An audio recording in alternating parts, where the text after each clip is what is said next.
Hey everyone, मैं आपका one shot video के अंदर वेलकम करता हूँ।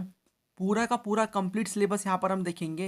यहाँ पर पॉलिटिकल साइंस का ये वाली जो आपकी बुक है कंटेम्प्ररी वर्ल्ड पॉलिटिक्स, इसके साथ के साथ जो चैप्टर्स आ रहे हैं उनको मैं यहाँ पर शॉर्ट में बताऊँगा। जो भी यहाँ पर इंपॉर्टेंट टॉपिक्स हैं वो सभी के सभी इंपॉर्टेंट टॉपिक्स मैं इस वीडियो में कवर करूँगा। काफ़ी काम की वीडियो है, कोई भी यहाँ पर आपको डाउट नहीं रहेगा, माइंड में क्लैरिटी सारी की सारी आ जाएगी, कोई दिक्कत आपको नहीं होने वाली। करना क्या है, आपको वीडियो को एंड तक देखना है। ठीक है, आपका रिवीजन हो जाएगा, सारे इंपॉर्टेंट टॉपिक्स कवर हो जाएंगे। पीडीएफ आपको मिल जाएगी, यहाँ पर टेलीग्राम ग्रुप को ज्वाइन कर लेना, लिंक नीचे मिल जाएगा। वहाँ पर आपको पीडीएफ मिल जाएगी, दोनों बुक की कंबाइन करके पीडीएफ में वहाँ पर डाल दूंगा, तो आप पीडीएफ को वहाँ से एक्सेस कर सकते हो। तो आपको नोटिफिकेशन मिल जाएगा, आप ग्रुप को ज्वाइन करके रख लो। पूरी प्लेलिस्ट का लिंक भी मैं आपको नीचे दे दूंगा, वहाँ पर काफ़ी काम की वीडियोस मैं ऑलरेडी अपलोड कर चुका हूँ। उन वीडियोस को देख लो, आपको एक तरीके से क्लैरिटी माइंड में आ जाएगी। This is the part 1 of the revision video. Part 2 आपको मिल जाएगा देखने को, जहां पर ये वाली किताब मैं आपकी कंप्लीट करा दूंगा। कोशिश करूंगा 1.5 से 2 घंटे के अंदर आपका पूरी ये वाली जो आपकी बुक है इसको मैं रिवाइज करा दूं। इसके सभी के सभी इंपॉर्टेंट टॉपिक सातों चैप्टर से हम देखने वाले हैं। चलिए फिर विदाउट एनी डिले यहाँ पर हम स्टार्ट करेंगे। यहाँ पर जो हमारा पहला चैप्टर है वो है द एंड ऑफ बायोपोलैरिटी। अगर देखो यहाँ पर मैं इस चैप्टर की बात करूँ, इस चैप्टर के अंदर हम क्या पढ़ेंगे, तो देखो कहानी को आपको समझते जाना है। कहानी को समझते चलो, आपके आपके माइंड में क्लैरिटी आ जाएगी। होता क्या है, वर्ल्ड वॉर सेकंड होता है। वर्ल्ड वॉर सेकंड के अंदर क्या होता है, दो सुपर पावर हमें देखने को मिलती है वर्ल्ड वॉर सेकंड के एंड होने के बाद। यूएसए यूएसएसआर जो कि एलाइड पावर होती है, जो कि जीत जाती हैं इस सेकंड वर्ल्ड वॉर में। उसके बाद यहाँ पर क्या होता है, ये सुपर पावर बनी रहती हैं, ठीक है, अपना दबदबा दिखाती हैं। उसके बाद यहाँ पर कोल्ड वॉर होता है इन दोनों पावर्स के बीच में। इन दोनों पावर्स के बीच में कोल्ड वॉर होता है, और ये कोल्ड वॉर खत्म हो जाता है 1991 में, जब इस यूएसएसआर का डिसइंटीग्रेशन हो जाता है। और उसके बाद क्या होता है, यूएस की हेजिमनी हमें देखने को मिलती है इसके डिसइंटीग्रेशन के बाद। ये पूरी हमारी स्टोरी है जो कि हमारे आने वाले 1-2 चैप्टर में चलने वाली है। अब यहाँ पर हम क्या देखेंगे इस वीडियो के अंदर, इस वीडियो के अब जो मैं यहाँ पर आपको बताऊंगा इस चैप्टर के अंदर हम देखेंगे कि ये जो यूएसएसआर है इसका डिसइंटीग्रेशन किस प्रकार से होता है। पूरी यूएसएसआर के बनने से लेकर इसके टूटने तक की स्टोरी यहाँ पर हम देखने वाले हैं। ठीक है, चलिए फिर हम स्टार्ट करेंगे। यहाँ पर हमारा टॉपिक पहला है, what was the Soviet system. जो सोवियत सिस्टम था वो क्या था। तो यहाँ पर जो union of Soviet socialist Republic है वो बनता है सोशलिस्ट रिवॉल्यूशन के बाद इन रशिया इन 1917। 1917 में सोशलिस्ट रेवोल्यूशन होता है, जब यहाँ पर यूएसएसआर इस रेवोल्यूशन के अंदर बनता है। यूएसएसआर क्या है, यूएसएसआर यहाँ पर रशिया प्लस में अदर 14 कंट्रीज हैं। ठीक है, मैं आपको मैप में भी अभी आपको मैं दिखाऊंगा। यहाँ पर ये आइडियोलॉजी को अडॉप्ट करते हैं सोशलिज्म को, और ये अपोज में होते हैं कैपिटलिज्म के। यहाँ पर ये फोकस कर रहे थे इगैलिटेरियन सोसाइटी के ऊपर, कि जो सोसाइटी है वहाँ पर हमें क्या करना है, हर किसी को इक्वल राइट्स देने हैं। इगैलिटेरियन सोसाइटी, देखो सोशलिज्म का मतलब होता है कि यहाँ पर जो भी चीज़ें हैं ना, जो भी यहाँ पर रिसोर्सेज होंगे, यहाँ पर एग्रीकल्चर होगा, सारे की सारी चीज़ें गवर्नमेंट कंट्रोल करके रखेगी। यानी कि यहाँ पर प्राइवेट का यहाँ पर रोल नहीं होता, एज कंपेयर टू अगर हम देखें कैपिटलिज्म में। कैपिटलिज्म में प्राइवेट को यहाँ पर रोल देखने को मिल जाता है, मतलब प्राइवेट को अलाउ करते हैं कि वो प्राइवेट सेक्टर वहाँ पर डेवलप कर सके, अपनी कंपनी खोल सके। ठीक है, बाकी यहाँ पर प्राइवेट फार्मिंग भी यहाँ पर देखने को मिलती है। लेकिन ये सोशलिज्म में और कैपिटलिज्म में हमें, मतलब सोशलिज्म में और हमें कम्युनिज्म में ये देखने को नहीं मिलता। उसके बाद इनका जो पॉलिटिकल सिस्टम था उसमें क्या था, पॉलिटिकल सिस्टम में एक ही पार्टी थी, ठीक है, जो कि कम्युनिस्ट पार्टी थी, और किसी पार्टी को अलाउ ही नहीं करते थे कि वो वहाँ पर रूल करे। अपोजिशन नहीं था कोई भी, और इकोनॉमी को कंट्रोल करता था यहाँ पर control and plan by the state. State का ही कंट्रोल होगा। अब देखो यहाँ पर मैंने जो आपको बताया ना, ये रशिया प्लस 14 कंट्रीज यूएसएसआर वाली, इनको बोला जाता था सेकंड वर्ल्ड कंट्रीज और दी सोशलिस्ट ब्लॉक। और इन्होंने मिलकर एक वॉरसॉ पैक्ट बनाया था, एक मिलिट्री अलायंस था ये, जो इनको एक तरीके से एकजुट करके रखता था, मिलिट्री अलायंस था ये। उसके बाद देखो नाटो बना था, नाटो बनाया था यूएसए ने, उसके यहाँ पर रिस्पॉन्स में वॉरसॉ पैक्ट बनाया किसने, यूएसएसआर ने। यहाँ पर रशिया आएगा, रशिया लीडर था इस ब्लॉक का। ठीक है, Russia was the leader of this block. तो यहाँ पर जो the Russia was the leader of the block, जो हमें ये ब्लॉक देखने को मिल रहा है, वॉरसॉ पैक्ट हो गया, सेकंड वर्ल्ड का यहाँ पर जो भी ग्रुप है, इसका लीडर था रशिया। अब जो सोवियत की इकोनॉमी थी वो बहुत डेवलप थी than rest of the world, except for the USA. USA के बाद हमें देखने को मिलती है सोवियत यूनियन की जो इकोनॉमी थी वो बहुत ज़्यादा डेवलप थी। अब हम देखते हैं वो कैसे थी। इनका एक कॉम्प्लेक्स कम्युनिकेशन नेटवर्क था, वास्ट एनर्जी रिसोर्सेज थे, जैसे कि oil, iron and steel, machinery production होती थी, ट्रांसपोर्ट सेक्टर था जो कि कनेक्ट करता था इसके जो भी यहाँ पर रिमोटेस्ट एरियाज हैं उनको अदर एरियाज से, यानी कोई ऐसा रिमोटेस्ट एरिया है और जो बाकी अदर डेवलप्ड एरियाज हैं उनको आपस में जोड़ता था इनका कम्युनिकेशन सिस्टम। यहाँ पर एक ऐसी डोमेस्टिक कंज्यूमर इंडस्ट्री थी जो कि हर चीज़ प्रोड्यूस करती थी, पिन से लेकर कार तक, यानी आप बोल सकते हो छोटी चीज़ से लेकर बड़ी से बड़ी चीज़ की प्रोडक्शन उस टाइम पे हो रही थी इन द यूएसएसआर। यहाँ पर मिनिमम जो स्टैंडर्ड है लिविंग का, मतलब minimum standard of living for all citizen, ये डेवलप यहाँ पर इंश्योर करा हुआ था कि हर किसी को एटलीस्ट बेसिक नेसेसिटीज तो मिले, बेसिक उनको नेसेसरी चीज़ें तो मिले, राइट, जिनसे वो अपना जीवन चला सकें। गवर्नमेंट सब्सिडी प्रोवाइड कर रही थी, जैसे कि हेल्थ पे, एजुकेशन के ऊपर, child care and other welfare schemes, यानी कि वेलफेयर स्कीम्स लाई जा रही थी सरकार के द्वारा। वहाँ पर उस टाइम पे कोई भी अनएम्प्लॉयमेंट नहीं थी और जो स्टेट ऑनरशिप थी वो डोमिनेंट फॉर्म ऑफ ऑनरशिप थी, जो कि मैंने आपको बताया अभी, यानी कि हर चीज़ को सरकार ही कंट्रोल कर रही है। हर चीज़ को सोशलिज्म कम्युनिज्म में यही होता है, हर चीज़ को सरकार कंट्रोल करती है, कोई भी यहाँ पर रोल नहीं होता प्राइवेट इंडिविजुअल का। तो हमने देखा ये सोवियत सिस्टम था। अब इसमें यहाँ पर देखो, मैं आपको मैप पहले दिखा दूँ, ये है हमारा यूएसएसआर पूरा, ठीक है, जो भी आपको बोलना है कलर, ये जो ये कलर में आपको देखने को मिल रहा है ये है जो यूएसएसआर, ठीक है। इसमें हमें देखने को मिलेगा रशिया, बाकी आप इनको गिनोगे तो आपको ये 14 कंट्रीज देखने को मिलेंगी प्लस में रशिया। इसमें एस्टोनिया, लटविया, लुथवानिया, ये सारी की सारी थी उस टाइम पर यूएसएसआर, जो कि बना था 1917 में आफ्टर रशियन रेवोल्यूशन। अब यहाँ पर कौन कौन सी प्रॉब्लम थी इन सोवियत यूनियन, तो अगर हम देखें कौन कौन सी प्रॉब्लम थी उस टाइम पे, तो देखो जो सोवियत यूनियन था वो बहुत ब्यूरोक्रेटिक बन चुका था और ऑथोरिटेरियन। ऑथोरिटेरियन का मतलब आपको नाम से समझ में आ रहा है, जो अपनी ऑथोरिटी इंपोज करे, मतलब कि एक तरीके से हम बोल सकते हैं सत्तावादी, डिक्टेटर टाइप, जो कि राइट्स वगैरह नहीं प्रोवाइड करता अपने सिटीजन्स को। इनकी जो लाइफ है वो बहुत एक तरीके से डिफिकल्ट हो जाती है, सिटीजन की जो लाइफ है वो, ठीक है। डेमोक्रेसी भी नहीं थी, कोई फ्रीडम नहीं है ऑफ स्पीच एंड एक्सप्रेशन, वो अपने व्यूज़ को एक्सप्रेस नहीं कर पा रहे, लोग अपने व्यूज़ को एक्सप्रेस नहीं कर पा रहे थे, जिनको भी अपने व्यूज़ को एक्सप्रेस करना है कार्टून्स में, जोक्स में, न्यूज़पेपर में, कोई भी अपने व्यूज़ को वो एक्सप्रेस नहीं कर पा रहे थे। और जो most of the Soviet state है उसमें हमें चाहिए था रिफॉर्म, रिफॉर्म की बहुत आवश्यकता थी, बहुत ज़रूरत थी।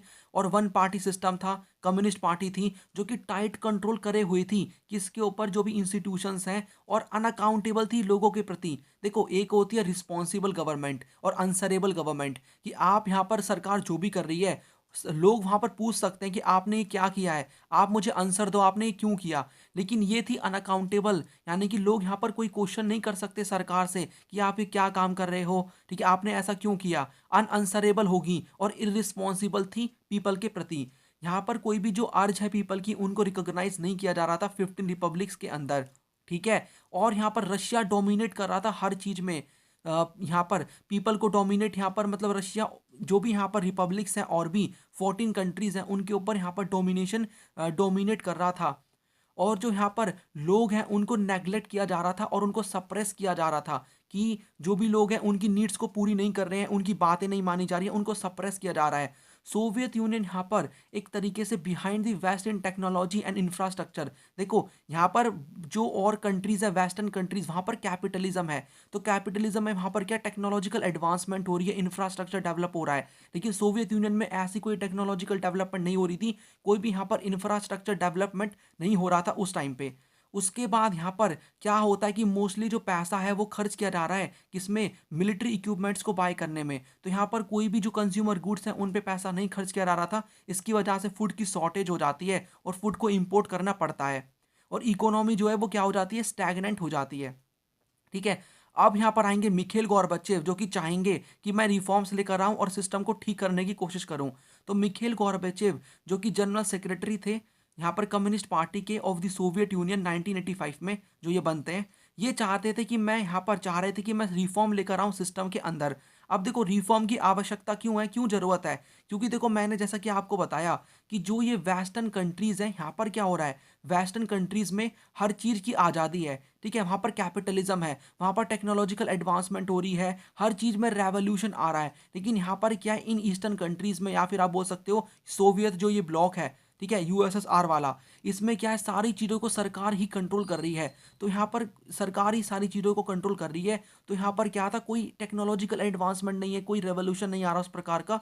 इसीलिए ये बहुत ज़रूरी थे कि रिफॉर्म्स आए, ताकि टेक्नोलॉजिकल रेवोल्यूशंस हो, ठीक है, जैसे कि वेस्ट में हो रहे हैं उस प्रकार के यूएसएसआर के अंदर भी, राइट। और यहाँ पर लोग प्रोटेस्ट कर रहे थे, अब वो बोल रहे थे कि अब बहुत हुआ आपका कंट्रोल, अब हमें आज़ादी चाहिए, अब हमें एक तरीके से आज़ादी चाहिए, now we want the freedom, और हमें आज़ाद करो, ये आपका कंट्रोल बहुत ज़्यादा बढ़ चुका है। तो इसकी वजह से रिफॉर्म्स काफ़ी ज़रूरी थे, डेमोक्रेसी लानी थी। इसलिए दो प्रकार के रिफॉर्म्स लाए जाते हैं बाय द मिखिल गॉर्बेचेव। पहला यहाँ पर था पेरेस्ट्रोइका, और दूसरा ग्लासनोस्ट। पेरेस्ट्रोइका का मतलब होता है रिस्ट्रक्चर करना, रिस्ट्रक्चरिंग। इसमें क्या होता है कि जो कंट्रोल है सरकार का, गवर्नमेंट का, वो कम करना होता है। और ग्लासनोस्ट के अंदर क्या था, ग्लासनोस्ट के अंदर इसका मीनिंग होता है ओपननेस, यानी कि ओपन करना है देश को, अपनी कंट्री को, ताकि फ्रीडम आए लोगों के पास, ओपन डिस्कशन हो पॉलिटिकल और सोशल आइडियाज़ का, राइट। उसके बाद यहाँ पर क्या होता है कि ये पॉलिसी लेकर आ जाते हैं, policy of economic and political reform, और डेमोक्रेटाइज करने की कोशिश करते हैं यहाँ पर कंट्री को। लेकिन देखो, मैं आपको भी आगे बताऊंगा यहाँ पर, जब हम पढ़ेंगे कि सोवियत यूनियन क्यों डिसइंटीग्रेट हो गया, कि मैं बताऊंगा कि क्या इम्पैक्ट पड़ा था इन गॉर्बेचेव की पॉलिसीज़ का। ये देखो, स्लोली स्लोली काम कर रहे थे, ठीक है, और एक तरीके से इन्होंने प्रॉपर तरीके से इम्प्लीमेंट नहीं किया अपनी पॉलिसीज़ को। लोगों को खाली बोल के अनाउंस कर दिया कि मैं ये पॉलिसी लेकर आ रहा हूँ, मैं डेमोक्रेसी लेकर आऊँगा, आप सभी को राइट्स मिलेंगे, ठीक है, आप प्रॉब्लम में यहाँ पर एक तरीके से प्रोटेस्ट मत करो, सब चीज़ अच्छी हो जाएगी। लेकिन ऐसा कुछ भी नहीं होता है, ठीक है, काम बहुत स्लोली स्लोली हो रहा था। तो ये इनकी गॉर्बेचेव की पॉलिसी भी एक कारण बनती है for the disintegration of USSR.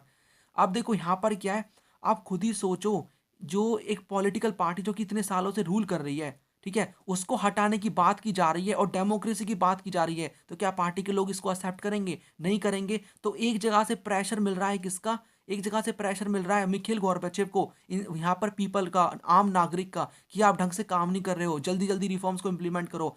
एक जगह से मिल रहा है इन पार्टी के लीडर्स का, जो कि अपोज कर रहे हैं इन रिफॉर्म्स को। तो टग ऑफ वॉर की जो सिचुएशन है, ये आ जाती है मिखिल गोर्बाचेव को, ठीक है, जिसकी वजह से इनका कूप हो जाता है, तख्ता पलट कर दिया जाता है 1991 में। और बोरिस येल्टसिन एक national hero as a emerge होते हैं, जो कि ओपोज करते हैं इस कूप को। अब लोगों ने देखो, अब एक तरीके से लोगों ने फ्रीडम को टेस्ट कर लिया था। अब वो नहीं चाहते थे कि वो जो ओल्ड स्टाइल रूल है कम्युनिस्ट पार्टी का, वो एक तरीके से उस रूल को वो दोबारा से नहीं चाहते थे, कि जो ओल्ड स्टाइल रूल है कम्युनिस्ट पार्टी का, उससे वो तंग आ चुके हैं। इसलिए वो एक तरीके से अब चाह रहे थे कि जो पावर है वो शिफ्ट कर देनी चाहिए, हमें पावर दो, हमें इंडिपेंडेंस दो। इसलिए धीरे धीरे करके under the leadership of Boris Yeltsin power shift की जाने लगी फ्रॉम सोवियत सेंटर, ठीक है, Soviet centre to the republics. यहाँ पर क्या होता है, इन दिसंबर 1991 में जो लीडरशिप है under the leadership of Boris Yeltsin, जो कि रशिया के पहले इलेक्टेड पीएम प्रेसिडेंट बनते हैं। रशिया, यूक्रेन, बेलारूस, बड़ी बड़ी ये तीन मेजर रिपब्लिक्स यूएसएसआर की, ये क्या करती हैं, ये अपने आप को इंडिपेंडेंट डिक्लेयर कर लेती हैं। और यहाँ पर सोवियत यूनियन को एक तरीके से डिसबैंड डिक्लेयर करते हैं कि सोवियत यूनियन डिसबैंड हो गया, कम्युनिस्ट पार्टी अब बैन हो चुकी है, और कैपिटलिज्म और डेमोक्रेसी को ये अडॉप्ट कर लेती हैं, ठीक है। बाकी यहाँ पर कुछ ऐसी सेंट्रल एशियन कंट्रीज थी, मैं आपको मैप में यहाँ पर मैंने दिखाया था, देखो, सेंट्रल एशियन कंट्रीज ये एक तरीके से चाह रही थी कि अभी हमारे हमारी ज़रूरत इतनी नहीं है कि हम इंडिपेंडेंट हो। अभी हम यहाँ पर यूएसएसआर, यानी रशिया जो है, रशिया जो लीडर है यूएसएसआर का, इसके साथ ही ठीक है। तो ये टूटते नहीं है, ये अलग नहीं होते, लेकिन बाद में धीरे धीरे करके हो जाते हैं। तो जो सेंट्रल एशियन रिपब्लिक्स हैं वो यूएसएसआर के साथ ही रहती हैं, बाद में धीरे धीरे इंडिपेंडेंट डिक्लेयर होंगी जब उन्हें नीड होगी उस चीज़ की। उसके बाद जो ओल्ड सोवियत यूनियन था, वो एक तरीके से मर जाता है और ब्यूरिड हो जाता है, और रशिया सक्सेसर बन जाता है सोवियत यूनियन का, ठीक है। और वो इनहेरिट करता है सोवियत के अंदर, यहाँ पर यूएन जन जो Soviet seat in the, it inherited the Soviet seat in the, यहाँ पर यूएन सिक्योरिटी काउंसिल। देखो, यहाँ पर यूएन सिक्योरिटी काउंसिल के अंदर जो परमानेंट सीट है, परमानेंट सीट, जो कि मैं आपको यूएन वाले चैप्टर में समझाऊंगा वैसे, कि यहाँ पर यूएन सिक्योरिटी काउंसिल में यहाँ पर 5 permanent, 10 permanent, non permanent member है। तो जो 5 परमानेंट मेंबर में जो यूएसएसआर ने सीट इनहेरिट की हुई थी ना, उसको रशिया ले लेता है कि अब ये मेरी है, बिकॉज मैं ही बहुत बड़ी कंट्री था उसमें यूएसएसआर में, तो ये मेरी सीट है। तो हमें देखने को मिल जाता है Russia was the successor state of Soviet Union, और it inherited the Soviet seat in the UN Security Council. बाद में कॉमनवेल्थ ऑफ इंडिपेंडेंट स्टेट की स्थापना भी होती है, ठीक है। ये एक ऑर्गेनाइजेशन था जहाँ पर लोग मिलकर काम करने की कोशिश कर रहे थे कि अब हम एक ऐसा ग्रुप सा बना रहे हैं जिसमें मिलकर काम करेंगे। तो कॉमनवेल्थ ऑफ इंडिपेंडेंट स्टेट की भी स्थापना होती है। अब देखो, बहुत बड़ा क्वेश्चन ये आता है कि क्यों जो ये सोवियत यूनियन है इसका डिसइंटीग्रेशन हो जाता है, क्यों, व्हाट वाज द रीजन? तो कई सारे रीजंस हैं, इनको हम डिटेल में देखेंगे, जैसे कि economic stagnation, excessive militarisation, Gorbachev policies, comparison with the West, stagnant administration, rise of nationalism and desires. इनको डिटेल में देखते हैं, बाकी मैं आपको बता ही चुका हूँ। देखो, इकोनॉमिक स्टैग्नेशन में यहाँ पर क्या होगा, इकोनॉमी स्टैग्नेंट थी काफी साल से, मतलब ग्रो नहीं कर रही थी, कंज्यूमर गुड्स की शॉर्टेज थी, मोस्टली पैसा को खर्च किया जा रहा है न्यूक्लियर और मिलिट्री आर्सेनल्स को परचेज करने में और जो सैटेलाइट स्टेट्स हैं उनको डेवलप करने में। 1979 में यूएसएसआर क्या करता है, हमला कर देता है, अटैक कर देता है, किसके ऊपर, अफगानिस्तान के ऊपर। आप खुद ही सोचो, किसी कंट्री पे कोई कंट्री अटैक कर रही है तो क्या उस कंट्री का पैसा नहीं लगेगा? आपको सोल्जर्स लाने पड़ेंगे, आपको मिलिट्री में पैसा खर्च करना पड़ेगा। तो पैसा मोस्टली खर्च किया जा रहा था मिलिट्री इक्विपमेंट्स को बाय करने में, दूसरी कंट्री पे अटैक कर दिया। तो उस टाइम पे कोल्ड वॉर चल रहा था, तो यूएसएसआर और यूएसए इस टाइप की चीज़ें तो कर ही रहे थे। उसके बाद गोरबचेव की पॉलिसीज हमें देखने को मिलती हैं। गोरबचेव पॉलिसीज लेकर आ रहे थे पेरेस्ट्रोइका और ग्लासनोस्ट की, जो कि डिजास्टर्स साबित होती हैं, इनको वो प्रॉपर तरीके से इंप्लीमेंट नहीं कर रहे थे। पीपल डिसअपॉइंट थे और इम्पेशेंट थे इनके मेथड से। ठीक है, ये मूव कर रहे थे स्लोली और बेनिफिट कर रही थी स्लोली, यानी लोगों के अकॉर्डिंग इनकी जो पॉलिसी है वो एक तरीके से, ये मतलब इनकी पॉलिसी जो ये लेकर आए हैं ये बहुत स्लोली स्लोली मूव कर रहे हैं, और इनकी जो पॉलिसी है वो बहुत बेनिफिट इनको, मतलब बेनिफिट जो कर रही है वो बहुत स्लोली स्लोली कर रही हैं। बाकी टग ऑफ वॉर के बारे में मैंने आपको बताया, टग ऑफ वॉर की कंडीशन आ गई थी। ठीक है, उसके बाद स्टैग्नेंट एडमिनिस्ट्रेशन, एडमिनिस्ट्रेशन स्टैग्नेंट है, जिसको आप बोल सकते हो ब्यूरोक्रेटिक एंड ऑथोरिटेटिव एडमिनिस्ट्रेशन, यहाँ पर ये बन गए थे। करप्शन यहाँ पर काफ़ी ज़्यादा है, फ्रीडम नहीं है, लोगों की नीड को पूरी नहीं किया जा रहा, कोई ओपननेस नहीं है गवर्नमेंट में, सेंट्रलाइजेशन अथॉरिटी का, हर चीज़ यहाँ पर सेंट्रल गवर्नमेंट ही कंट्रोल करे हुए है। ठीक है, उसके बाद पार्टी के जो ब्यूरोक्रेट्स हैं उनको ज़्यादा प्रिविलेज मिल रहे हैं और आम नागरिक को कोई भी राइट्स नहीं मिल रहे। तो ये रीजंस थे। बाकी मोस्टली पैसा खर्च किया जा रहा है keeping nuclear Arsenal's, military equipments में। अब ये कंपेयर करने लगे हैं अपने आप को वेस्ट के साथ। देखो, वेस्ट में टेक्नोलॉजिकल एडवांसमेंट हो रहा है, रेवोल्यूशन आ रहा है। पहले इनको बोला जाता था कि जो सोवियत का कम्युनिस्ट सोशलिस्ट सिस्टम है is better than western capitalism, लेकिन अब इन्हें समझ में आ गया कि वेस्टर्न कैपिटलिज्म बढ़िया है सोवियत सिस्टम से। और जब इन्हें ये पता लगा तो इन्होंने देखा, यार हम कितने बैकवर्ड हैं अगर हम कंपेयर करें वेस्ट के साथ। इन्हें पॉलिटिकल और साइकोलॉजिकल शॉक लगता है जब ये जानते हैं कि हम कितने बैकवर्ड हैं। ठीक है, अब एक तरीके से इन्हें फ्रीडम चाहिए थी, इन्हें भी चाहिए था कि भाई कैपिटलिज्म आए वेस्ट में जो हो रहा है, टेक्नोलॉजिकल एडवांसमेंट इन्हें भी चाहिए थी। तो ये अपने आप को कंपेयर करने लगे थे वेस्टर्न कंट्री के साथ जहाँ पर कैपिटलिज्म होता है, कैपिटलिस्ट कंट्रीज के साथ। ठीक है, तो इन्हें पता लगता है कि ये कितने बैकवर्ड हैं, तो ये चाहते थे कि हम भी कैपिटलिस्ट बने और हमें भी आज़ादी मिले। उसके बाद नेशनलिज्म और डिज़ायर्स की भावना, rise of nationalism and desire, इनके अंदर भी इंडिपेंडेंस की, राष्ट्रवाद की भावना आती है कि हमें इंडिपेंडेंस चाहिए, अब हम भी एक सॉवरन अलग कंट्री बनना चाहते हैं जहाँ पर किसी का इंटरफेरेंस हमारे पास ना हो, जो सिस्टम यहाँ पर हम फॉलो करना चाहें वो सिस्टम हम फॉलो कर सकें और सारी चीज़ें आराम से हमारी हो जाएं, कोई किसी का दबदबा कंट्रोल हमारे ऊपर ना हो। राइट, तो ये थे reasons for the disintegration of the USSR की इकोनॉमी अच्छी नहीं है, गौर बच्चे पॉलिसी लेकर आ रहे हैं लेकिन प्रॉपर तरीके से काम नहीं कर रहे हैं, एडमिनिस्ट्रेशन बेकार है, कोई राइट्स नहीं मिल रहे हैं, मिलिट्री पे पैसा खर्च किया जा रहा है, वेस्टर्न कंट्री से कंपैरिजन में ये कंट्रीज बैकवर्ड हैं यूएसएसआर वाली, और यहाँ पर नेशनलिज्म और डिजायर की भावना आ रही थी।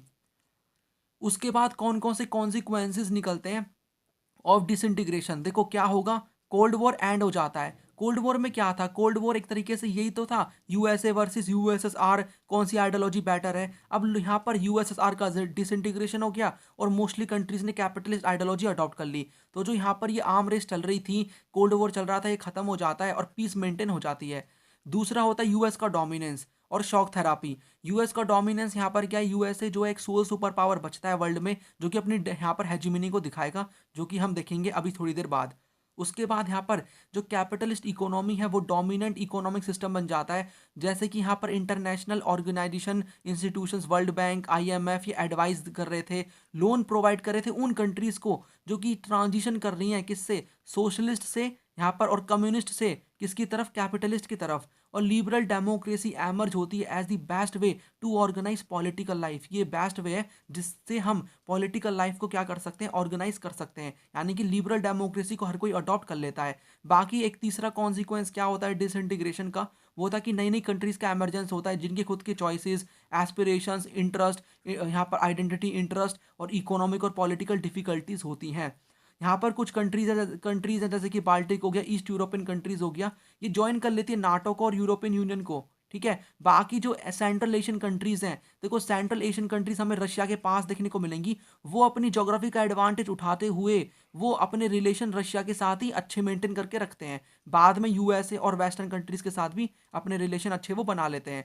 तो ये था कॉन्सिक्वेंस की कोल्ड वॉर खत्म हो गया, यूएसए का डोमिनेंस चालू हो गया शॉक थेरापी में। आईएमएफ, वर्ल्ड बैंक जैसे इंस्टीट्यूशन सामने आ रहे हैं, डेमोक्रेसी की बात हो रही है, कैपिटलिज्म की बात हो रही है, और नए नए प्लेयर्स हमें आते हुए देखने को मिलते हैं कि जो नए नए प्लेयर्स हैं उनका किस प्रकार से एमरजेंस हो रहा है। ठीक है, नई नई कंट्रीज आती हैं। अब यहाँ पर हमें देखने को मिलेगा एक नया topic, that is shock therapy. Shock therapy में क्या था कि देखो यही चीज जो भी चेंजेस हो रहे हैं ना, कि पहले ऑथोरिटेरियन सोशलिस्ट सिस्टम की से हम डेमोक्रेटिक कैपिटलिस्ट सिस्टम की तरफ जा रहे हैं, इसी को ही हम बोलते हैं शॉक थेरापी। इसमें क्या है, इसमें रोल देखने को मिलेगा वर्ल्ड बैंक का, आईएमएफ का। यहाँ पर ओल्ड स्ट्रक्चर को रूट आउट करना है, खत्म करना है। प्राइवेटाइजेशन देखने को मिलेगा स्टेट एसेट्स का। कलेक्टिव फार्म्स, यहाँ पर से अब हम जाएंगे प्राइवेट फार्मिंग की तरफ। देखो पहले क्या था, जो भी यहाँ पर फार्म लैंड एरिया है ना, उस लैंड एरिया को डिवाइड करके सरकार ही फार्मर्स को देगी, यानी कि वो ये लैंड किसका, यहाँ पर फार्मर का नहीं होगा। इस लैंड को यहाँ पर सरकारी बांट के सरकार ही यहाँ पर डिवाइड करके फार्मर्स को देगी। और फार्मर के पास यहाँ पर फार्मर को बताया जाएगा कि आपको क्या उगाना है, इसके ऊपर कितना उगाना है, यानी कि कोई भी यहाँ पर प्राइवेट फार्मिंग नहीं होगी। ठीक है, सारी की सारा डिसीजन यहाँ पर फार्मिंग से रिलेटेड कौन लेगा, सरकार लेगी। तो पहले कलेक्टिव फार्मिंग होती थी, फिर जो प्रोडक्शन आएगी उसको आम लोगों में बांटा जाएगा सरकार के द्वारा। प्राइवेट फार्मिंग नहीं थी उस टाइम पे, तो प्राइवेट फार्मिंग होगी। फ्री ट्रेड और एफडीआई होगा। पहले कंट्री को यहाँ पर ओपन नहीं करा हुआ, अब यहाँ पर कंट्री ओपन हो गई है, लिबरलाइज हो गई है, बाहर की कंपनियां आके यहाँ पर इन्वेस्ट कर सकती हैं, ट्रेड बढ़ेगा उससे। पहले क्या था कि यहाँ पर मैंने जो आपको 14 कंट्रीज बताई हैं, ठीक है, इन्हीं में आपस में ट्रेड होता था। लेकिन अब यहाँ पर क्या है, इनका जो एग्जिस्टिंग ट्रेड अलायंस है वो ब्रेक हो जाता है और ये वेस्टर्न कंट्रीज के साथ लिंक हो जाती हैं। अब इनकी जिस कंट्री के साथ मर्जी है ट्रेड करने की, दे कैन डू। उसके बाद देखो इसके क्या कॉन्सिक्वेंसेस निकलते हैं। अब देखो क्या कॉन्सिक्वेंसेस निकलेंगे शॉक थेरापी के। अब देखो यहाँ पर जो भी लार्ज लार्ज मतलब जो भी यहाँ पर इंडस्ट्रियल कॉम्प्लेक्स हैं, बड़ी बड़ी इंडस्ट्रीज हैं, जिनको सरकार ने कंट्रोल कर रखा था पहले, उसको एक तरीके से वो कोलैप्स हो जाती हैं। उनको बेचा जाता है प्राइवेट इंडिविजुअल्स को बहुत ही थ्रो अवे, बहुत ही कम प्राइस में, जिसको हम लार्जेस्ट गैराज सेल कहते हैं हिस्ट्री में, यानी कि लार्जेस्ट गैराज सेल। यहाँ पर इंडस्ट्रीज को, यहाँ पर जो वैल्यूएबल इंडस्ट्रीज है उनको बहुत ही कम प्राइस में प्राइवेट इंडिविजुअल्स को बेचा गया। ये क्यों हो रहा है, शॉक थेरापी की वजह से। मतलब जो यहाँ पर ऑथोरिटेरियन सोशलिस्ट सिस्टम से हम डेमोक्रेटिक कैपिटलिस्ट सिस्टम की तरफ जा रहे हैं। उसके बाद जो वैल्यू है रूबल की, वो यहाँ पर क्या हो जाती है, डिक्लाइन हो जाती है। ठीक है, इन्फ्लेशन काफ़ी ज़्यादा बढ़ जाती है, लोग अपनी सेविंग्स को लॉस कर देते हैं। कलेक्टिव फार्म जो सिस्टम है वो डिसइंटीग्रेट हो जाता है। पहले कलेक्टिव फार्मिंग होती थी, मैंने आपको बताया, अब प्राइवेट फार्मिंग होगी। पहले कलेक्टिव फार्मिंग है तो सब, हर किसी के पास इक्वली यहाँ पर सामान पहुंच रहा है, फूड आइटम पहुंच रहे हैं। लेकिन अब ऐसा नहीं है, फूड की शॉर्टेज हो जाती है, फूड की सिक्योरिटी यहाँ पर नहीं रह पाती, रशिया को फूड इंपोर्ट करना पड़ता है, जीडीपी कम हो जाती है। और जो पुराना ओल्ड ट्रेडिंग स्ट्रक्चर मैंने आपको बताया, जो ट्रेड करने का था, जो आपस में ट्रेड कर रहे थे 14 कंट्रीज, वो ब्रेक हो जाता है। ठीक है, उसके बाद हम बोल सकते हैं कि पहले यहाँ पर सब्सिडी प्रोवाइड की जा रही थी सरकार के द्वारा, अब कोई ऐसा सोशल वेलफेयर सिस्टम नहीं है, वो डेस्ट्रॉय हो जाता है, सब्सिडी नहीं मिल रही, लोग पॉवर्टी में आ जाते हैं। देखो यहाँ पर इकोनॉमिक इनइक्वालिटी नहीं होती क्या यहाँ पर सोशलिस्ट और कम्युनिस्ट वाले में, क्योंकि यहाँ पर एक तरीके से सरकार क्या करती है, जो पुअर पीपल हैं उनको एक तरीके से क्या करती है, उनकी देख रेख करके रखती है, ताकि उनको भी अपॉर्चुनिटीज़ मिले,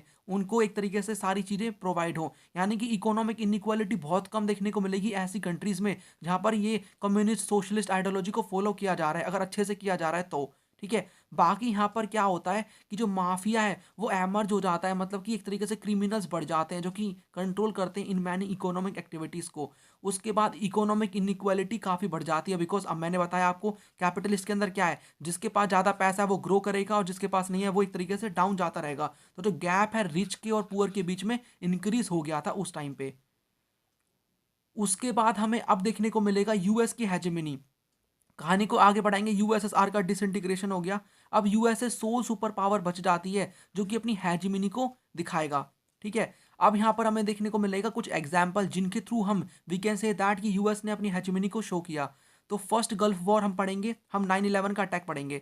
तो फर्स्ट गल्फ वॉर में होता क्या है, 1990 में इराक क्या करता है, इन्वेट कर देता है। इराक क्या करता है, इन्वेट करता है किसके ऊपर, कुवैत के ऊपर।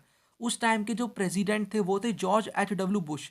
ठीक है, अब यहाँ पर होता क्या है, एक तरीके से जो इराक ने इन्वेट किया कुवैत के ऊपर, और वो वहाँ पर एक तरीके से वहाँ पर अपनी सेना को डिप्लॉय कर देते हैं कुवैत के अंदर। अब कुवैत की हेल्प करते हुए यूएसए प्लस अदर 34 कंट्रीज क्या करती हैं, 6,60,000 ट्रूप फ्रॉम 34 कंट्रीज वो इराक के अगेंस्ट में लड़ाई करती हैं और इराक को हरा देती हैं और कुवैत को फ्री कर देती हैं, जिसको हम बोलते हैं in the first Gulf war. First Gulf war बोलते हैं। यहाँ पर यूएन ने एक ऑपरेशन स्टार्ट किया था, operation desert storm. This is very important for MCQs, please remember this point. Vast technological gap था यूएस की मिलिट्री और अदर कंट्रीज के बीच में, ऑब्वियसली होगा बिकॉज यूएस मिलिट्री काफ़ी पावरफुल थी उस टाइम पे, तो टेक्नोलॉजी में तो गैप हो गई। कंप्यूटर वॉर बोला जाता है बिकॉज स्मार्ट बॉम्ब्स का यूज़ किया था। वीडियो गेम वॉर बोला जाता है इसको बिकॉज यहाँ पर वाइड स्प्रेड टेलीविजन कवरेज हुई थी, यानी कि लोगों ने यहाँ पर देखा था कि अपने टीवी में आराम से देख रहे थे वो किस प्रकार से यूएसए और जो बाकी अदर कंट्री है वो इराक को एक तरीके से क्या कर रही हैं, इराक को एक तरीके से कुवैत में से भगा रही हैं, राइट। उसके बाद यहाँ पर हमारा नेक्स्ट टॉपिक है 9/11 का attack and the global war on terror. अब देखो यहाँ पर क्या होता है, जब यहाँ पर गल्फ वॉर जब स्टार्ट हुआ ही था, जहाँ पर जॉर्ज W. बुश डिक्लेयर करते हैं न्यू वर्ल्ड ऑर्डर, यानी कि एमरजेंस हो रहा है किसका, न्यू वर्ल्ड ऑर्डर का, ऐसा नया वर्ल्ड जिसमें आपको यूएस की हेजिमनी देखने को मिल जाएगी। 9/11 का अटैक पे बात करें तो 11 सितंबर 2001 में 19 हाईजैकर अरब कंट्री से क्या करते हैं, 4 कमर्शियल जो एयरक्राफ्ट होते हैं, एरोप्लेन्स को क्या करते हैं, ये हाईजैक कर लेते हैं और उनको यूएस की 4 मेन बिल्डिंग पे क्रैश करवाते हैं। पहला हाईजैक होता है north tower of the WTC यानी वर्ल्ड ट्रेड सेंटर न्यूयॉर्क में। सेकंड यहाँ पर south tower of the World trade centre in New York.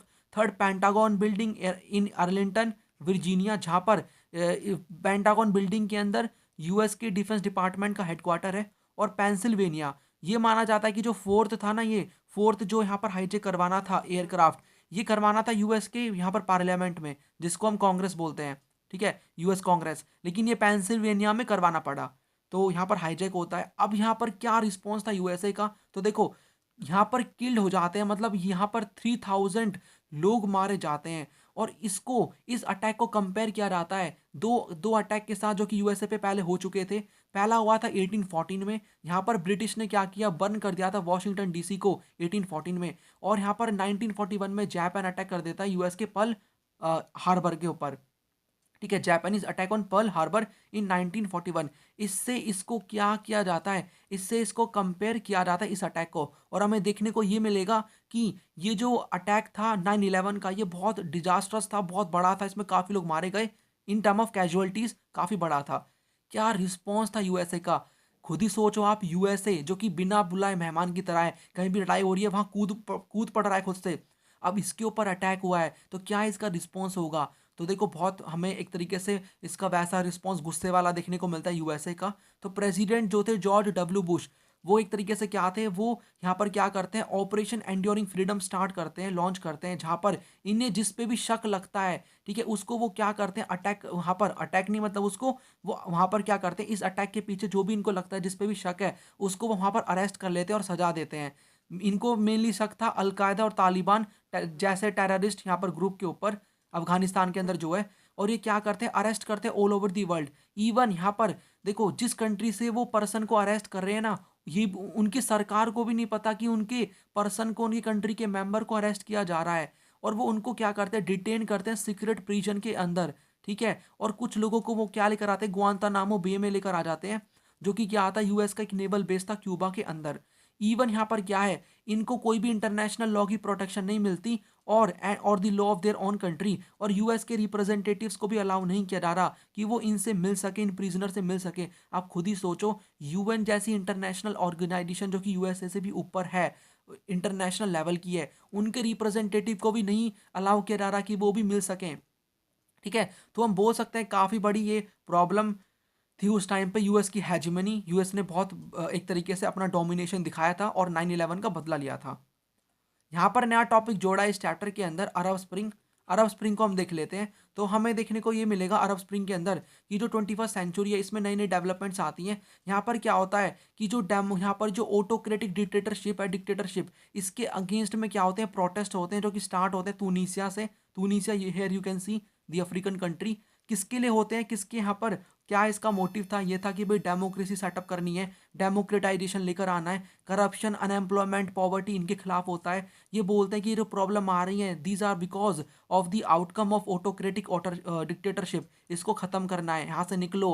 मतलब जो डिक्टेटर है उनको बोला गया हमारी कंट्री को यहाँ पर यहाँ से निकलो, एक तरीके से अपनी पावर को छोड़ो और फ्रेश इलेक्शन कंडक्ट कराओ। ठीक है, हौसनी जो मुबारक थे इनको भी एक तरीके से जो इजिप्ट को रूल कर रहे थे सिंस 1979, इनको भी वहां से हटाया गया उनकी गद्दी से और फ्रेश इलेक्शन करवाए गए।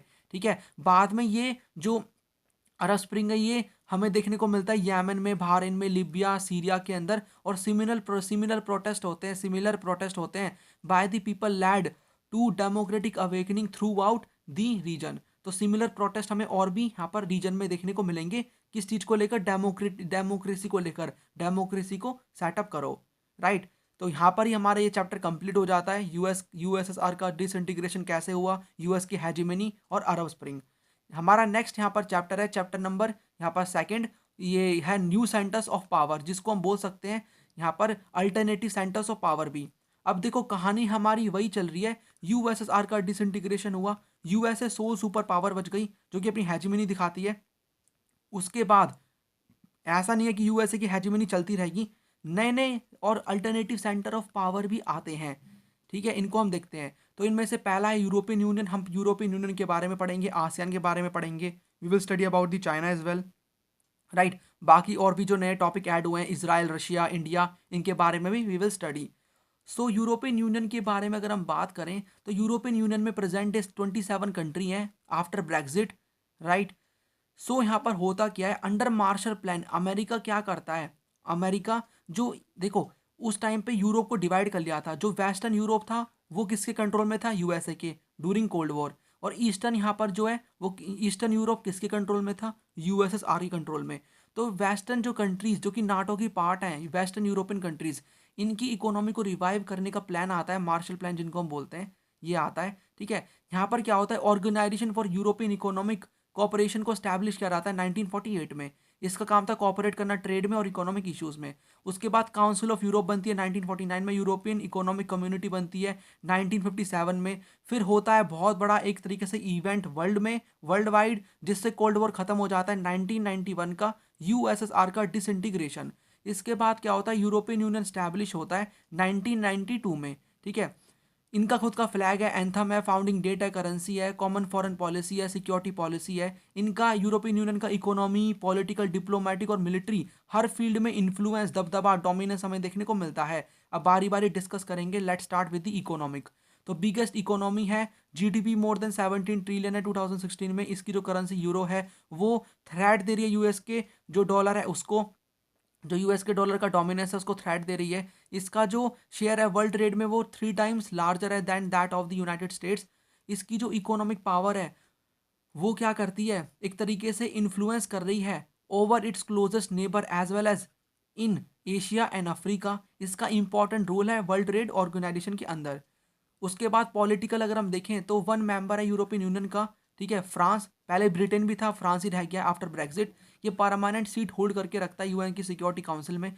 उसके बाद यूरोपियन यूनियन के अंदर सेवरल नॉन परमानेंट मेंबर, यानी सेवरल नॉन परमानेंट जो मेंबर है ना किसके, यूएनएससी के, वो यूरोपियन यूनियन से हैं। बाकी देखो ये फिक्स नहीं है, ये नॉन परमानेंट है, नाम से समझ में आता है, तो ये परमानेंट नहीं रहते, तो ये चेंज भी होते रहते हैं। बट येस, यूरोपियन यूनियन का काफ़ी रोल है यूएन के अंदर, ये हम बोल सकते हैं। तो ये इन्फ्लुएंस करता है यूएस की पॉलिसीज़ को। बाकी मिलिट्री वाले फील्ड में अगर हम देखें तो ईयू की जो कंबाइंड आर्म्ड फोर्स है are the second largest in the world. इसकी total spending on defence is second after the US. Britain और फ्रांस दो ऐसी यहाँ पर हमें मिलेंगी कंट्री, न्यूक्लियर, जिनके पास न्यूक्लियर आर्सेनल्स हैं of approximately 550 nuclear warheads. वैसे अब तो खाली आप यहाँ पर फ्रांस के बारे में बताना, Britain is no longer the member of European Union. उसके बाद world second most important source है स्पेस और कम्युनिकेशन टेक्नोलॉजी का, कौन, यूरोपियन यूनियन, जो 27 कंट्रीज हैं। आसियान के ऊपर चलते हैं तो यहाँ पर आसियान जो ये कंट्रीज़ हैं, यहाँ पर रिपीटेड कॉलोनियलिज्म होता है। और यूरोपियन का, जापानीज़ का, ये जो भी कंट्रीज़ हैं 10 कंट्री, यहाँ पर यूरोपियन और यहाँ पर जो जापान का जो कॉलोनियलिज्म हमें देखने को मिलता है इन कंट्रीज़ के ऊपर काफ़ी साल तक। प्रॉब्लम होती है नेशन बिल्डिंग की, ravages of poverty, economic backwardness, cold war का प्रेशर होता है किस कंट्री को ज्वाइन करें, यूएसए को, यूएसएसआर को, या फिर नाम में ज्वाइन हो जाएं, नाम को ज्वाइन कर लें। अब आसियान सेटअप होता है 1967 में। देखो, इनको ज़रूरत थी एक ऐसा प्लेटफॉर्म मिल जाए जहाँ पर मिलकर ये आराम से कॉपरेट कर सकें, तो इन्हें ऐसे प्लेटफॉर्म की बहुत ज़रूरत थी। तो होता क्या है, जो नाम और जो बंधन कॉन्फ्रेंस होती है वो इनकी नीड्स को सेटिस्फाई नहीं करता। तो यहाँ पर ये क्या करते हैं, 1967 में 5 कंट्री मिलके इंडोनेशिया, मलेशिया, फिलीपींस, सिंगापुर और थाईलैंड बैंकॉक डिक्लेरेशन साइन करते हैं और आसियान को सेटअप करते हैं। ऑब्जेक्टिव क्या है आसियान का, economic growth, social progress and cultural development, peace and stability को मेंटेन करके रखना। बाद में यहाँ पर हेयर लेटर ब्रूनाई दारुसलाम, ठीक है, दारुसलाम, वियतनाम, लाओ पेडियार, यहाँ पर म्यांमार जो कि प्रेजेंट पहले बर्मा बोलते थे इसको, ठीक है, कंबोडिया ज्वाइन करते हैं आसियान को और 10 मेंबर बना देते हैं। तो ये सभी की सभी आज हमें देखने को मिलेंगी, सभी की सभी कंट्रीज ये आज भी प्रेजेंट है, 7 कंट्रीज हैं और 10 कंट्रीज हैं यहाँ पर आसियान के अंदर। आसियान वे को ये सेलिब्रेट करते हैं जो कि एक फॉर्म ऑफ इंटरेक्शन है, जो कि इनफॉर्मल है, नॉन कन्फ्रंट्रेशनिस्ट है और कोऑपरेटिव है। यानी कि एक आसियान वे है इनका, ठीक है, हम बोल सकते हैं, जो कि ये मानते हैं कि जो आसियान है वो एक फॉर्म ऑफ इंटरेक्शन है जहाँ पर ये मिलके काम करेंगे, कोऑपरेट करेंगे, ठीक है, एक दूसरे से कन्फ्रंट्रेशन नहीं करेंगे, मतलब लड़ेंगे झगड़ेंगे नहीं, लेकिन इनफॉर्मल है थोड़ा सा ये। ऐसा नहीं कि आपको फॉर्मल तरीके से काम करना है, बस हमने ग्रुप बनाया है ताकि हम मिलके काम कर सकें, आपको यहाँ पर कोई फॉर्मेलिटी नहीं निभानी है, राइट। 2003 में 3 पिलर्स को सेटअप किया जाता है आसियान के। तो 3 पिलर्स के अंदर पहला पिलर आपकी बुक में गिवन है, सोशियो इकोनॉमिक कम्युनिटी, जिस यहाँ पर कौन सी, सोशियो कल्चरल कम्युनिटी, जिसका यहाँ पर काम है सोशल प्रोग्रेस करना और कल्चरल डेवलपमेंट करना। बाकी आसियान की सिक्योरिटी कम्युनिटी का काम है सिक्योरिटी मेंटेन करके रखना है, जो यहाँ पर टेरिटोरियल डिस्प्यूट है वो आर्म्ड कन्फ्रंट्रेशन में कन्वर्ट ना हो जाए, peace, neutrality, cooperation, non interference, इनको मेंटेन करके रखना है, राइट। और हमें रिस्पेक्ट करनी है एक दूसरे के नेशनल डिफरेंस की, सॉवरन राइट्स की। आसियान रीजनल फोरम बनता है 1994 में, इसका काम था coordination of security and foreign policy. उसके बाद आसियान इकोनॉमिक कम्युनिटी, इकोनॉमी को डेवलप करना है, कॉमन मार्केट क्रिएट करना है जहाँ पर हम अच्छे से ट्रेड कर सकें, प्रोडक्शन बेस बना सकें, रिजॉल्व करने इकोनॉमिक डिस्प्यूट्स। हमें फ्री ट्रेड एरिया सेटअप करना है ताकि यहाँ पर जो ट्रेड है वो फ्रीली हो, इन्वेस्टमेंट का, लेबर का, सर्विसेज का जो एक तरीके से फ्लो है वो फ्रीली होना चाहिए। तो ये है हमारी 10 कंट्रीज, ठीक है, यहाँ पर आप गिन भी सकते हो, Laos, Myanmar, Thailand, Vietnam, Cambodia, Malaysia, Singapore, Indonesia, Brunei and Philippines. अब इसका जो विजन है 2020 का वो ये है कि ये ढूंढ रहे हैं कि एक हमें आउटवर्ड लुकिंग रोल मिले आसियान को इंटरनेशनल कम्युनिटी में। और आसियान ने क्या किया, मीडिएट किया है कि जो कंबोडियन कॉन्फ्लिक्ट है उसको एंड करें, ईस्ट टाइमोर जो क्राइसिस है उसको ख़त्म करें, और मीट करते हैं annually to discuss East Asian cooperation. यानी कि कुछ ऐसे कॉन्फ्लिक्ट्स भी हुए हैं जिनको इन्होंने यहाँ पर एक तरीके से कम यहाँ पर एंड भी करा है, पीस एंड यहाँ पर पीस एंड स्टेबिलिटी मेंटेन करवाई है उन रीजन में।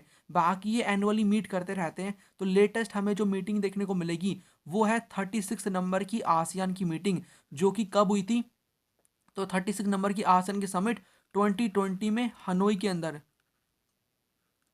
हुई थी, वियतनाम के अंदर ये एक सिटी है हनोई, ठीक है। 2020 में 36 नंबर की आसियान समिट, राइट। उसके बाद इंडिया ने एफटीए साइन किया हुआ है, free trade agreement with the ASEAN countries like Malaysia, Singapore and Thailand. और आसियान और पूरे इंडिया का, यानी पूरे आसियान और इंडिया का एफटीए आया इफेक्ट में 2010 के अंदर। अब यहाँ पर हम बात करेंगे किसकी, चाइना की, कैसे राइज होता है चाइनीज इकोनॉमी का, तो इसके बारे में बात करते हैं। तो जो चाइना है वो एक फास्टेस्ट ग्रोइंग इकोनॉमी है, ये माना जाता है कि ये क्या कर देगा, ओवरटेक कर देगा यूएसए को as the world largest economy by 2040। People's Republic of China 1949 में बनता है, कम्युनिस्ट रेवोल्यूशन के बाद, जिसके लीडर थे माओ, जो कि सोवियत मॉडल पे बेस्ड था। यहाँ पर इनका देखो ये मानना था कि जो पैसा हमारे पास एग्रीकल्चर से आ रहा है उसको हम यूज़ करेंगे अपनी इंडस्ट्री को डेवलप करने में। अब ये क्या करते हैं, इनके पास देखो, एक तो ये इंपोर्ट कर रहे हैं, मतलब यहाँ पर देखो ये जो चाइना है वो क्या करेगा, ये इनको ज़रूरत है मशीन्स की, तो ये मशीन्स को यहाँ पर इंपोर्ट करेंगे अपनी कंट्री में, ठीक है। यहाँ पर ये एम मशीन्स मशीन्स को इंपोर्ट करेंगे अपनी कंट्री में, और इनकी कंट्री में जो भी एग्रीकल्चरल प्रोडक्शन हो रही है उसको वो एक्सपोर्ट कर देंगे उस मशीन के बदले। यानी कि क्या कर रहे हैं, सब्सिट्यूट कर रहे हैं अपने इम्पोर्ट को अपने डोमेस्टिक गुड के साथ। कि जो हम इंपोर्ट कर रहे हैं उसको सब्सिट्यूट कर दो, जो हम बना रहे हैं उनको वो दे दो उसके बदले। एम्प्लॉयमेंट, सोशल वेलफेयर जैसी स्कीम्स आती हैं, एजुकेशन, हेल्थ पे फोकस किया जाता है, लेकिन बाद में कुछ प्रॉब्लम्स भी हमें देखने को मिलेंगी, जैसे कि इसकी जो इंडस्ट्रियल प्रोडक्शन है वो इतनी ग्रो नहीं हो रही थी फास्ट तरीके से, इंटरनेशनल ट्रेड बहुत कम था, पर कैपिटा इनकम काफ़ी लो थी। उसके बाद मेजर पॉलिसी डिसीजंस ले जाते हैं 1970s में। चाइना क्या करता है, अपने पॉलिटिकल और इकोनॉमिक आइसोलेशन को ख़त्म कर देता है, अपने रिलेशन को स्टैब्लिश करके विद यूनाइटेड स्टेट्स इन 1972। उसके बाद यहाँ पर इनके जो लीडर हैं जहू एनलाय, वो 4 मॉडर्नाइजेशन लेकर आते हैं कि इन सभी को मैं डेवलप करना है, एग्रीकल्चर को, इंडस्ट्री को, साइंस एंड टेक्नोलॉजी को और मिलिट्री को 1973 के अंदर। और बाय 1978 जो लीडर थे डैन शाओपिंग, वो अनाउंस करते हैं ओपन डोर पॉलिसी और इकोनॉमिक रिफॉर्म्स चाइना के अंदर, कि हमें अपनी इकोनॉमी को, अब कंट्री को ओपन करना है, अपने दरवाजे को खोल दो कंट्री के दरवाजे को, ताकि बाहर की इन्वेस्टमेंट भी आए। बाद में क्या करेंगे, धीरे धीरे करके हर चीज़ को ओपन करेंगे, शॉक थेरापी की तरफ नहीं जाएंगे। ठीक है, तो प्राइवेटाइजेशन होता है एग्रीकल्चर का 1982 में, और इसके बाद यहाँ पर प्राइवेटाइजेशन होता है इंडस्ट्री का 1998 के अंदर। और जो ट्रेड बैरियर्स हैं उनको रिमूव कर दिया जाता है स्पेशल इकोनॉमिक जोन्स के अंदर, कि जो स्पेशल इकोनॉमिक जोन्स ऐसे एरियाज जहाँ के जो बिजनेस और ट्रेड लॉस थोड़े डिफरेंट होते हैं, ताकि कंपनी वहाँ पर आकर इन्वेस्ट कर सके। इसका क्या इम्पैक्ट देखने को मिलता है, जो प्राइवेटाइजेशन हुआ है एग्रीकल्चर का, एग्रीकल्चर प्रोडक्शन बढ़ती है, रूरल इनकम बढ़ती है। ठीक है, इंडस्ट्री और फॉरेन ट्रेड में भी काफ़ी हमें बढ़ोतरी देखने को मिलती है। प्रॉब्लम्स भी थी काफ़ी, unemployment, environmental degradation, corruption, economic inequality. तो डेवलप करता है चाइना, बट ये प्रॉब्लम्स भी आती हैं। तो आपने देख लिया किस प्रकार से राइज होता है चाइनीज़ इकोनॉमी का, which can we can say that this is also the one of the alternative और न्यू सेंटर ऑफ पावर। अब इंडिया चाइना के रिलेशंस पे बात कर लेते हैं। तो ये स्लोगन डेवलप होता है, स्लोगन हिंदी चीनी भाई भाई। बाकी मिलिट्री कॉन्फ्लिक्ट होता है ओवर बॉर्डर। तो बॉर्डर डिस्प्यूट हमें देखने को मिलेगा, एक तो अस्काई चीन वाला और एक है अरुणाचल प्रदेश वाला। तिब्बत इशू है दोनों के बीच में। बाद में यहाँ पर 1962 में बॉर्डर को लेकर लड़ाई भी होती है, आपको पता होगा, आपने जो इंडिया के एक्सटर्नल रिलेशन वाला चैप्टर है उसमें पढ़ा होगा। उसके बाद यहाँ पर बातचीत स्टार्ट होती है 1981 के अंदर। राजीव गांधी विजिट करते हैं चाइना को दिसंबर 1988 के अंदर, provided the impetus for an improvement in India China relations. उसके बाद यहाँ पर जो कॉन्फ्लिक्ट है उसको कॉन्टेन किया जाता है, मेंटेन करके रखेंगे पीस एंड ट्रैंक्विलिटी। ट्रैंक्विलिटी मतलब यहाँ पर शांति ऑन दी बॉर्डर। वो साइन करते हैं agreement on cultural exchange and cooperation in science and technology. Open करते हैं 4 बॉर्डर पोस्ट को फॉर ट्रेड। ट्रेड काफ़ी बढ़ रहा है, बट तब भी इंडिया, और अगर हम चाइना का देखें तो इंडिया का ट्रेड डेफिसिट है विद चाइना। हम ज़्यादा इंपोर्ट करते हैं चाइना से और एक्सपोर्ट कम करते हैं। उसके बाद at the global level India और China have adopted similar policies in international economic institutions like the World Trade Organization. Similar हमने पॉलिसीज को अडॉप्ट किया करा हुआ है जो इंटरनेशनल ऑर्गेनाइजेशन है उनमें, जैसे कि WTO। इंडियन और चाइनीज़ लीडर क्या करते हैं और ऑफिशियल्स विजिट करते हैं बीजिंग को, न्यू दिल्ली को। मतलब कि एक तरीके से क्या करते हैं, जो भी यहाँ पर मीटिंग्स वगैरह होती हैं उनमें मिलते हैं, बाकी एक दूसरी कंट्री को विजिट करते हैं। आपको मिलेगा देखने को 2019 में शी जिनपिंग इंडिया में आए थे, महाबलीपुरम में मिले थे PM मोदी जी से। ठीक है, तो ये हमें ऐसी चीज़ें देखने को मिल जाती है। बाकी कोई भी इंटरनेशनल समिट होती है वहाँ पर भी ये लीडर्स मिल जाते हैं। उसके बाद इंक्रीज कर रहे हैं transportation and communication links, common economic interest and global concern should help establish a more positive and sound relationship between the two most populous countries of the world. BRICS की बात कर लें तो यहाँ पर ब्रिक्स, ये एक ग्रुप है 5 कंट्री का, Brazil, Russia, India, China and south Africa. ये 2006 में बनता है रशिया के अंदर। ब्रिक था पहले, ब्रिक्स कब बनेगा, जब यहाँ पर साउथ अफ्रीका ज्वाइन करता है 2009 के अंदर। ठीक है, जब इनकी पहली मीटिंग होती है। ऑब्जेक्टिव क्या है, कॉपरेट करना है, डिस्ट्रीब्यूट करना है म्यूचुअल इकोनॉमिक बेनिफिट्स को अमंग इट्स मेंबर। हर किसी को इकोनॉमिक बेनिफिट्स मिलने चाहिए। इंटरफेरेंस नहीं करना है in the internal policies of each nation and mutual equality लेकर आनी है।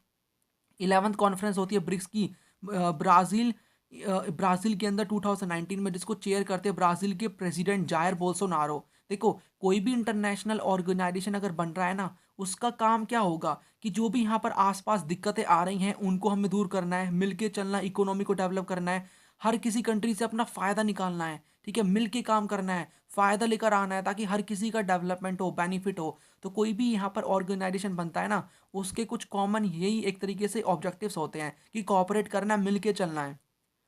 उसके बाद रशिया भी एक हम बोल सकते हैं अल्टरनेटिव सेंटर ऑफ पावर है, या न्यू सेंटर ऑफ पावर हम बोल सकते हैं। तो रशिया एक लार्जेस्ट पार्ट है सोवियत फॉर्मर सोवियत यूनियन का even before its disintegration after the dissolution of the Soviet Union in the late 1980s and early 1990s। Russia एक तरीके से स्ट्रॉन्ग सक्सेसर है किसका, यूएसएसआर का।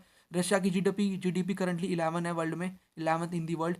मिनरल्स हैं, रिजर्व है मिनरल्स के, नेचुरल रिसोर्सेज के, गैस के, जो कि इसको पावरफुल कंट्री बनाता है वर्ल्ड के अंदर। रशिया एक न्यूक्लियर स्टेट है, इसके पास ह्यूज स्टॉक है सोफिस्टिकेटेड वेपन्स का। हम रशिया और इसराइल से काफ़ी वेपन्स परचेस करते हैं। रशिया एक परमानेंट मेंबर है of the UN Security council, जो कि P5 है। तो 5 परमानेंट है और 10 नॉन परमानेंट है। तो 5 परमानेंट में से एक सीट रशिया के पास भी है। उसके बाद इंडिया भी एक तरीके से हम बोल सकते हैं डेवलप होके आ रहा है as a new centre of power. कैसे? इंडिया की जो पॉपुलेशन है वो मोर देन 135 करोड़ है। 5 ट्रिलियन की इकोनॉमी होने वाली हमारा टारगेट है 2024 से 25 से 26 का टारगेट है। $5 ट्रिलियन जो इकोनॉमी है उसको हमें एक तरीके से गोल को अचीव करना है। प्रेजेंट अगर हम देखें तो 3.5 ट्रिलियन डॉलर के समथिंग हमें इंडिया की इकोनॉमी अभी देखने को मिलेगी। बाकी 3+ आप बोल सकते हो, 3+ ट्रिलियन डॉलर, राइट। और यहाँ पर जो अभी रिसेंटली आरबीआई ने ये बोला है कि 2023 के एंड तक जो इंडिया की है इकोनॉमी वो 3.7 ट्रिलियन डॉलर हो जाएगी। यानी कि लगातार हमारी इकोनॉमी बढ़ रही है और हम टारगेट जो है 5 ट्रिलियन डॉलर का उसको भी यहाँ पर उस तक भी एक तरीके से अचीव कर लेंगे उस टारगेट को। इंडिया की मिलिट्री भी काफ़ी अच्छी है, ठीक है, सेल्फ सफिशिएंट है, इंडिजिनस न्यूक्लियर टेक्नोलॉजी हमारे पास है। हम कई सारी हमने यहाँ पर पॉलिसीज़ को चलाया हुआ है। आत्मनिर्भर भारत मिशन हो गया, मेक इन इंडिया स्कीम हो गई, technology and science is another milestone of Indian economy. All this changes are making India as an important centre of power in the present world. Israel भी एक हम बोल सकते हैं न्यू सेंटर ऑफ पावर। कैसे? देखो, इसराइल एक तरीके से डेवलप हो रहा है, हर चीज़ में डेवलपमेंट हो रही है इसराइल के अंदर भी, science and technology, defence, intelligence, besides economy. उसके साथ डिफेंस पावर काफ़ी अच्छी है, technological innovation, industrialisation, agricultural development. Defence का तो हम बोल सकते हैं क्योंकि हम यहाँ से काफ़ी सारे जो मिलिट्री इक्विपमेंट्स है वो लेते हैं इसराइल से, राइट। तो नेक्स्ट चैप्टर की तरफ यहाँ पर हम चलते हैं। नेक्स्ट चैप्टर हमारा है south Asia and the contemporary world. इसके यहाँ पर इंपॉर्टेंट जो भी टॉपिक्स है वो मैं आपको बताता हूँ। देखिए, यहाँ पर साउथ एशिया क्या है ये आपको पता होना चाहिए, कितनी कंट्रीज इसके अंदर आती हैं। तो South Asia is refer to a group of 7 countries हमें यहाँ पर देखने को मिल जाती हैं। कौन कौन सी? यहाँ पर बांग्लादेश, भूटान, इंडिया, मालदीव्स, नेपाल, पाकिस्तान एंड श्रीलंका। एक तरीके से क्या है यहाँ पर, ये stand for diversity in every sense and constitute geopolitical space. अब यहाँ पर रीसेंट सर्वे हुआ है इन कंट्रीज़ के बीच में। यहाँ पर ये पता चला उससे कि जो ये 5 बिग कंट्रीज़ हैं इस रीजन की, यहाँ पर वाइड स्प्रेड सपोर्ट ये करती हैं डेमोक्रेसी को ये सपोर्ट करती हैं। और जो ऑर्डिनरी सिटीजन है यहाँ के, भले वो रिच हों पुअर हों, जो बिलोंग करते हैं डिफरेंट रिलीजन को, वो एक तरीके से देखते हैं डेमोक्रेसी के आइडिया को पॉजिटिवली और सपोर्ट करते हैं इंस्टीट्यूशन ऑफ रिप्रेजेंटेटिव डेमोक्रेसी, यानी डेमोक्रेसी को सपोर्ट किया जाता है। और अगर आप देखोगे ना कि साउथ एशिया की ऐसी 2 कंट्री, एक तो इंडिया और एक श्रीलंका, जिन्होंने इंडिपेंडेंस के बाद ही यहाँ पर क्या कर लिया, इंडिपेंडेंस के बाद ही डेमोक्रेसी एक तरीके से सेटअप कर लिया अपनी कंट्री में। बाकी पाकिस्तान के अंदर यहाँ पर मिलिट्री रूल हमें देखने को मिलता है और 2008 के बाद यहाँ पर पाकिस्तान में डेमोक्रेटिक गवर्नमेंट रूल कर रही है। बांग्लादेश की कंडीशन भी ऐसी हमें देखने को मिलती है, बांग्लादेश के अंदर भी मिलिट्री रूल आता है। उसके बाद यहाँ पर 1991 से बांग्लादेश में भी डेमोक्रेटिक गवर्नमेंट रूल कर रही है। और अगर हम नेपाल की कंडीशन देखें तो नेपाल में हमें एक तरीके से जो ट्रायंगुलर कॉन्फ्लिक्ट देखने को मिलेगा, जहाँ पर एक साइड पे कौन है, डेमोक्रेट्स हैं, एक साइड पे मोनार्क है, एक साइड पे माओइस्ट हैं। तो ये हमें नेपाल की कंडीशन मिल जाती है देखने को। उसके बाद यहाँ पर अगर हम देखें तो श्रीलंका का मैंने आपको बता दिया। और यहाँ पर जो श्रीलंका इंडिया दोनों ऐसी कंट्री जिन्होंने यहाँ पर तुरंत ही इंडिपेंडेंस के बाद डेमोक्रेटिक गवर्नमेंट सेटअप कर ली। यहाँ पर हमने पाकिस्तान का देखा, बांग्लादेश का देखा और नेपाल का देखा। नेपाल ने क्या करती है, यहाँ पर नेपाल में भी 2008 से डेमोक्रेटिक गवर्नमेंट है और 2015 में इन्होंने क्या किया है, अपना नया कॉन्स्टिट्यूशन प्रिपेयर किया है। तो ये कुछ कंडीशन है जो कि मैं आपको बताना चाहता हूँ, पॉलिटिकल कंडीशन इनकी जो साउथ एशियन कंट्रीज़ हैं, ठीक है। बाकी here you can see the map, Afghanistan नहीं है, पाकिस्तान, इंडिया, नेपाल, भूटान, बांग्लादेश, श्रीलंका और मालदीव्स। तो ये कुछ कंट्रीज़ हैं, 7 कंट्रीज साउथ एशिया की। अब यहाँ पर कई सारे ऐसे फैक्टर्स हैं जिनकी वजह से पाकिस्तान एक स्टेबल डेमोक्रेसी सेटअप नहीं कर पाया। What are the reason, what are the several factors. तो पहला यहाँ पर फैक्टर है सोशल डोमिनेंस, हमें देखने को मिलता है मिलिट्री, यहाँ पर मिलिट्री बोल रहा हूँ, मिलिट्री, क्लर्जी और लैंड ओइंग एरिस्टोक्रेसी का। इनका यहाँ पर सोशल डोमिनेंस है, जिससे क्या होता है कि जो भी इलेक्टेड गवर्नमेंट है उसको ओवरथ्रो कर दिया जाता है और मिलिट्री गवर्नमेंट यहाँ पर स्टैब्लिश हो जाती है। उसके साथ यहाँ पर जो मिलिट्री ग्रुप्स हैं ना वो पावरफुल बनते जा रहे हैं पाकिस्तान के, क्योंकि देखो इंडिया पाकिस्तान का कॉन्फ्लिक्ट होता है, जिनसे यहाँ पर क्या होता है, जिन कॉन्फ्लिक्ट की वजह से पाकिस्तान की मिलिट्री के हाथ में काफ़ी वेपन आते हैं ताकि वो इंडिया के अगेंस्ट में लड़ सके। तो पाकिस्तान की जो मिलिट्री है उसके हाथ में ज़्यादा वेपन आते हैं, जिसकी वजह से जो मिलिट्री की पावर बढ़ती जा रही है। और ये क्या है, ये ग्रुप अगेंस्ट में है principle of political parties and democracy. उसके साथ तीसरा यहाँ पर फैक्टर है कि कोई भी इंटरनेशनल सपोर्ट नहीं मिल रही डेमोक्रेटिक रूल के लिए। मतलब कि देखो मैंने आपको यहाँ पर बताया था पहले भी कि कैसे 9/11 अटैक होता है और जिनका ब्लेम दिया जाता है अलकायदा और तालिबान जैसे टेररिस्ट ऑर्गेनाइजेशन के ऊपर। यहाँ पर क्या है, यूएसए जैसी जो बड़ी बड़ी कंट्री हैं वो यहाँ पर क्या करती हैं, पाकिस्तान में मिलिट्री गवर्नमेंट को यहाँ पर सपोर्ट करती हैं। देखो मिलिट्री गवर्नमेंट अगर होगी तो उससे क्या होगा, ये मिलिट्री गवर्नमेंट रोकेगी किसको, जो टेररिस्ट ग्रुप हैं उनके हाथ में वेपन जाने से रोकेगी, जिनसे यहाँ पर क्या होगा, जिसकी वजह से टेररिस्ट ग्रुप के हाथ में वेपन्स आएंगे नहीं और ऐसा 9/11 जैसा बड़ा अटैक यहाँ पर नहीं होगा फ्यूचर में यूएसए के ऊपर। तो कुछ टाइम तक यूएसए ने सपोर्ट किया मिलिट्री गवर्नमेंट इन यहाँ पर पाकिस्तान। तो कोई भी हमें जेन्युइन इंटरनेशनल सपोर्ट देखने को नहीं मिलती, जो हम बोल सकते हैं ये वन ऑफ द फैक्टर है जिसकी वजह से पाकिस्तान फेल कर जाता है इन बिल्डिंग ए स्टेबल डेमोक्रेसी। उसके बाद यहाँ पर इतनी कॉन्फ्लिक्ट एंड डेमोक्रेसी की हमें बात करनी है इन श्रीलंका, तो हमने थोड़ी सी कंडीशन पाकिस्तान की देख ली। बांग्लादेश के ऊपर भी आपकी बुक में दे रखा है, इतना इंपॉर्टेंट नहीं है बट थोड़ा बहुत आपको आइडिया होना चाहिए। नेपाल का मैंने आपको थोड़ा आइडिया दे दिया। अब हम यहाँ पर बात करते हैं श्रीलंका की, जिसके ऊपर क्वेश्चन बन जाता है इतनी कॉन्फ्लिक्ट किस प्रकार का था और कैसे डेमोक्रेसी सेटअप होती है श्रीलंका में। तो देखो डेमोक्रेसी आफ्टर इंडिपेंडेंस सेटअप होती है 1948 में। अब इतनी कॉन्फ्लिक्ट हमें मिलेगा देखने को श्रीलंका में सिन्हेलास और तमिल के बीच में। मैं आपको कॉन्फ्लिक्ट समझाता हूँ होता क्या है। देखो जो सिन्हेलास है ये मेजॉरिटी में हमें देखने को मिलेंगे और यहाँ पर तमिल जो है माइनॉरिटी में। अब आपको पता है यहाँ पर क्या होगा, ये तमिल इंडिया के तमिल्स हैं जो कि माइग्रेट करके श्रीलंका में आए। मेजॉरिटी वाले सिन्हेला ये बोलते हैं कि हम आपको कोई भी कंसेशन नहीं देंगे, राइट्स वगैरह नहीं देंगे। तमिल पीपल डिमांड करते हैं कि हमको भी कुछ राइट्स वगैरह दो, हम भी आराम से अपनी जो लाइफ है उसको जी सके, हमें भी एक तरीके से प्रॉपर तरीके से हर चीज़ में राइट चाहिए। लेकिन मेजॉरिटी अपना डोमिनेंस दिखाती है सिन्हेलीज, ये जो सिन्हेला यहाँ पर कम्युनिटी है ये तमिल के ऊपर डोमिनेंस दिखाती है, जिसकी वजह से तमिल यहाँ पर डिमांड करते हैं कि हमें अब क्या करना है, अब बहुत हुआ, अब हमें अपनी सेपरेट तमिल एलाम चाहिए, तमिल अलग कंट्री चाहिए। तो ये इतनी कॉन्फ्लिक्ट था जो कि हमें देखने को मिलता है श्रीलंका में। इंडियन गवर्नमेंट ने क्या किया, टाइम टू टाइम नेगोशिएट करने की कोशिश करी है with the Sri Lankan government to protect interest of Tamils in Sri Lanka. 1987 में हमने एक अकॉर्ड साइन किया बिटवीन बोथ द कंट्रीज, ये क्या करने के लिए, स्टैबलाइज करने के लिए relation with the Sri Lankan government and between Sri Lankan government and Tamils.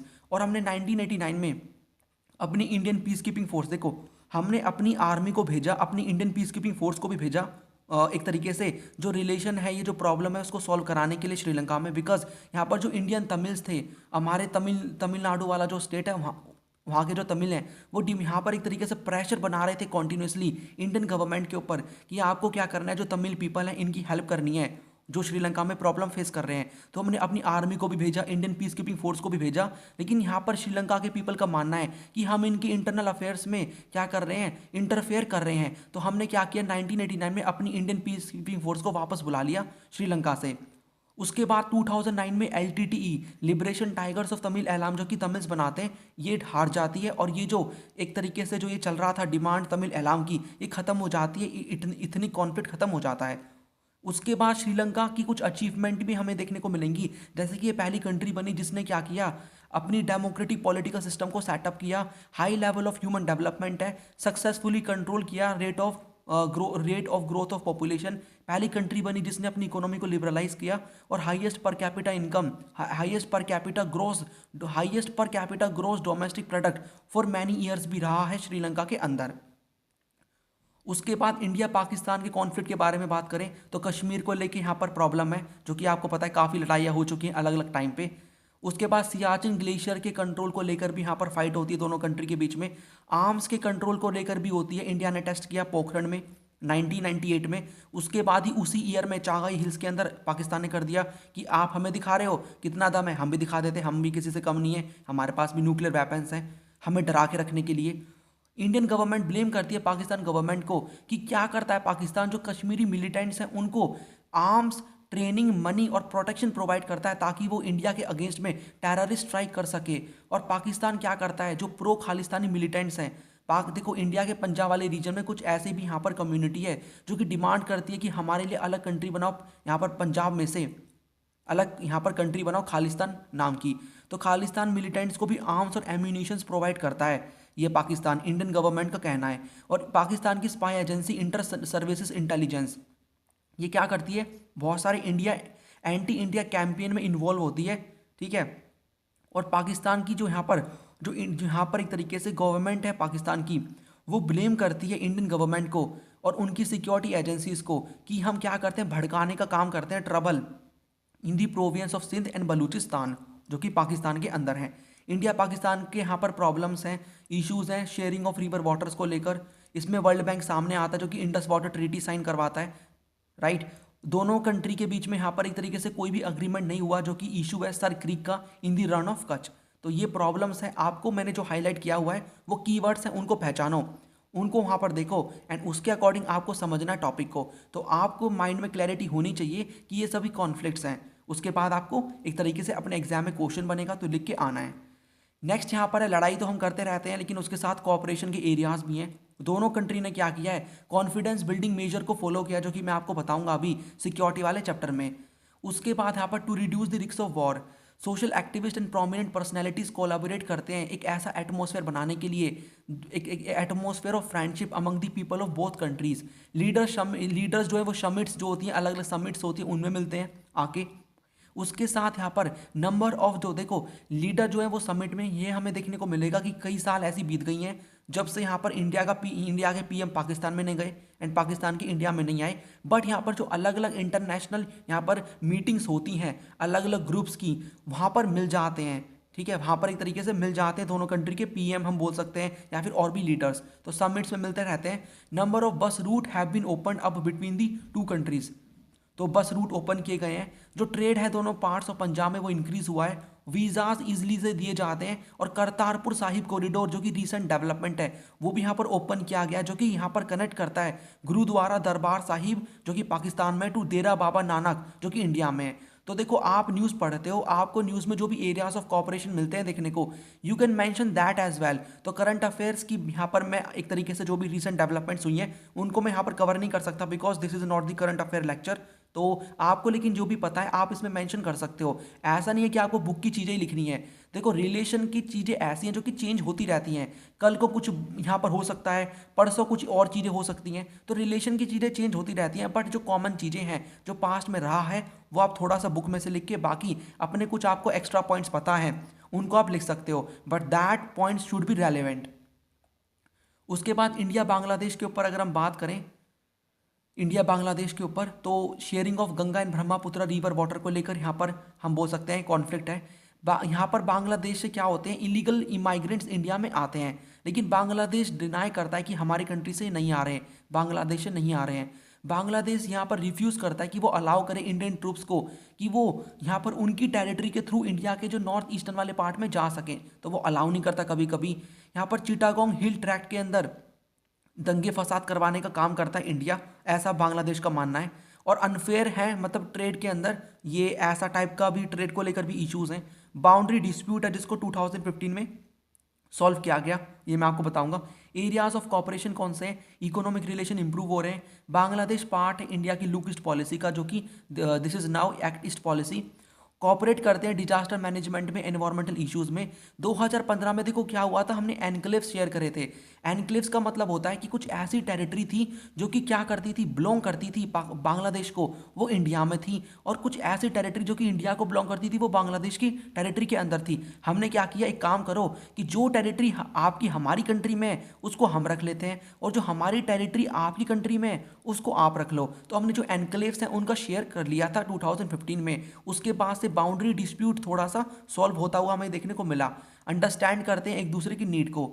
उसके बाद यहाँ पर क्या कोई ऐसा इनिशिएटिव लिया गया है पूरी यहाँ पर साउथ एशियन कंट्रीज़ के द्वारा कॉपरेशन का? तो यस, लिया गया है। हमने सार्क बनाया, is a major regional initiative by the South Asian states to evolve cooperation through multilateral means. ये 1985 में बनता है। सार्क मेंबर क्या करते हैं, साइन करते हैं South Asian free trade agreement SAFTA जिसको हम बोलते हैं, जो कि साइन 2004 में होता है और इफेक्ट में आता है 2006 में। इंडिया क्या करता है, देखो ऐसा मानना है कि आपने क्या किया, फ्री ट्रेड अग्रीमेंट साइन कर दिया। तो फ्री ट्रेड अग्रीमेंट अगर साइन किया तो ऐसा मानना है इन सभी कंट्रीज़ का, जो कि साउथ एशियन कंट्रीज़ हैं, कुछ कंट्रीज़ का ऐसा मानना है कि आपने क्या किया, फ्री ट्रेड अब अलाउ कर दिया। उससे क्या होगा, इंडिया क्या करेगा, अब अपने जो भी आइटम्स हैं उनको यहाँ पर हमारे मार्केट में ले आएगा, फ्लड कर देगा उनका, हमारे मार्केट को इन्वेट कर देगा। उससे क्या होगा, कंपटीशन बढ़ेगा बहुत ज़्यादा, और हमारे जो लोकल मार्केट हैं, लोकल बिजनेसेस हैं, वो शट डाउन हो जाएंगे, और हमारे एक तरीके से इकोनॉमी को लॉस होगा। हमारे जो सामान है कंट्री के, इंडिजिनस गुड्स, डोमेस्टिक गुड्स, वो नहीं बिकेंगे, तो इन्वेट कर देगा मार्केट को। तो काफ़ी कंट्री यहाँ पर एक तरीके से स्टार्टिंग में मना भी करती हैं कि एफटीए हमें साइन नहीं करना, but at the end of the हम बोल सकते हैं कि एट द एंड हमें यहाँ पर करना पड़ता है उन कंट्रीज़ को। तो सैफ्टा 2006 में इफेक्ट में आता है। उसके बाद यहाँ पर इंडिया का बोलना ये है कि ऐसा नहीं है कुछ भी हम इन्वेट करेंगे आपके मार्केट्स को, बल्कि ये इससे इकोनॉमिक बेनिफिट होगा। अगर यहाँ पर हम एक तरीके से ट्रेड करेंगे फ्रीली, तो हम प्रॉपर तरीके से कॉपरेट कर सकते हैं हर चीज़ों में। तो ये बोलना है इंडिया का। यहाँ पर हमारा नेक्स्ट चैप्टर स्टार्ट होता है, ये चैप्टर खत्म हो गया। चैप्टर का नेम है इंटरनेशनल ऑर्गेनाइजेशन। चलिए इसको स्टार्ट करते हैं। तो यहाँ पर पहले क्या होता है, लीग ऑफ नेशन बनता है 1929 में, वर्ल्ड वॉर 1 के बाद। लेकिन ये इतना इफेक्टिव नहीं होता उसके यहाँ पर, इसलिए फिर उसके बाद 1945 में वर्ल्ड वॉर सेकंड खत्म होने के बाद यूनाइटेड नेशन बनाया जाता है। तो इसको बनाते हैं 51 कंट्री मिलके, जो कि चार्टर इसका कॉन्स्टिट्यूशन साइन करते हैं। इसका काम है प्रिवेंट करना इंटरनेशनल कॉन्फ्लिक्ट और फैसिलिटेट करना कोऑपरेशन अमंग स्टेट्स। यूएन का जो इंटेंट है वो यहाँ पर ये कि क्या करना है, हमें सोशल इकोनॉमिक डेवलपमेंट करनी है पूरे वर्ल्ड में। यूएन के अंदर 193 मेंबर स्टेट्स हैं, और यहाँ पर कई सारी डिफरेंट एजेंसीज और हमें स्ट्रक्चर देखने को मिलेंगे। उसके बाद यहाँ पर अगर हम बात करें इनके प्रिंसिपल ऑर्गन्स की, तो 5 मेन ऑर्गन है। पहले यहाँ पर कितने थे, पहले काफ़ी, यहाँ पर एक और ऑर्गन था, 6 ऑर्गन थे। ट्रस्टशिप काउंसिल, इसको सस्पेंड कर दिया गया, right. So now we have only 5 organs, principal organs of United Nations. पहला है General Assembly, Security Council, International Court of Justice, इकोसॉक, यूरोपियन यूरोपियन नहीं, इकोसॉक, Economic and Social Council, Secretariat. तो यहाँ पर जनरल असेंबली के अंदर 193 मेंबर्स हैं। इनका यहाँ पर क्या है, 1 वोट होती है। 2/3 मेजॉरिटी से कुछ डिसीजंस लिए जाते हैं, कुछ सिंपल मेजॉरिटी से लिए जाते हैं, और डिसीजंस नॉन बाइंडिंग होते हैं, यानी कि बाइंडिंग नहीं है। 15 मेंबर हैं टोटल सिक्योरिटी काउंसिल में, 5 + 10, 5 परमानेंट और 10 नॉन परमानेंट। नॉन परमानेंट को जनरल असेंबली इलेक्ट करता है हर 2 साल में, और कोई कंट्री अगर 2 साल के लिए इलेक्ट हुई है और उसका टेन्योर खत्म हो गया है, तो दोबारा इलेक्शन होंगे तो उसको इमीडिएटली इलेक्ट नहीं किया जाएगा। इनके डिसीजंस बाइंडिंग होते हैं। इंटरनेशनल कोर्ट ऑफ जस्टिस का जो यहाँ पर हेडक्वार्टर वो हेग नीदरलैंड्स के अंदर है। 15 जज होते हैं, 9 साल के इलेक्ट किया जाता है इनको। ये फैक्चुअल चीज़ें हैं, काम की हैं 1 मार्क के लिए, एमसीक्यूज़ के लिए। जनरल असेंबली सिक्योरिटी काउंसिल मिलकर इलेक्ट करती हैं। इकोसॉक, इकोनॉमिक सोशल काउंसिल, तो यहाँ पर इलेक्ट किया जाता है जनरल असेंबली के द्वारा 3 साल के लिए, 54 सीट्स हैं। सेक्रेटरीट क्या करता है, जो भी यहाँ पर ये 4 ऑर्गन्स हैं इनको सर्व करता है, headed by the secretary general. और प्रेजेंट डे सेक्रेटरी जनरल कौन है यूएन के, वो है एंटोनियो गुटरस। इलेक्टेड किया जाता है by the general assembly on the basis of recommendation of security council. Tenure है इसका 5 ईयर का, यहाँ पर सेक्रेटरी जनरल का। उसके बाद reform of structures and processes, यानी कि रिफॉर्म्स की बात उठती है यूएन के अंदर। तो 1992 में यूएन जनरल असेंबली एक अडॉप्ट करती है रिजोल्यूशन में यहाँ पर 3 कंप्लेंट्स हमें मिलती हैं देखने को।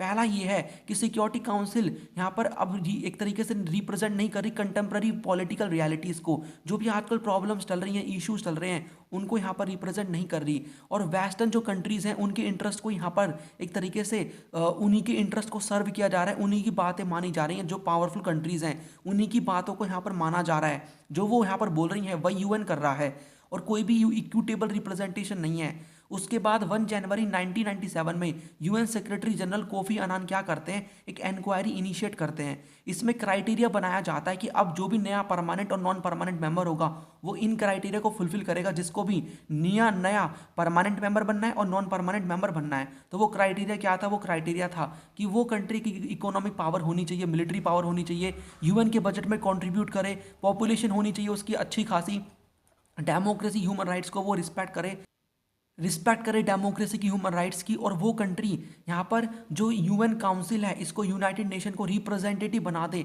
डाइवर्सिटी की टर्म में, मतलब in world's diversity in terms of geography, economic system, culture, in terms में रिप्रेजेंटेटिव बना दे। ऐसी कंट्री हो जो कि हर चीज़ को रिप्रेजेंट करे, ज्योग्राफी वाइज भी, इकोनॉमिक सिस्टम भी के अकॉर्डिंग भी और कल्चर के अकॉर्डिंग भी रिप्रेजेंट करे पूरे वर्ल्ड को, बड़े पार्ट ऑफ लैंड को।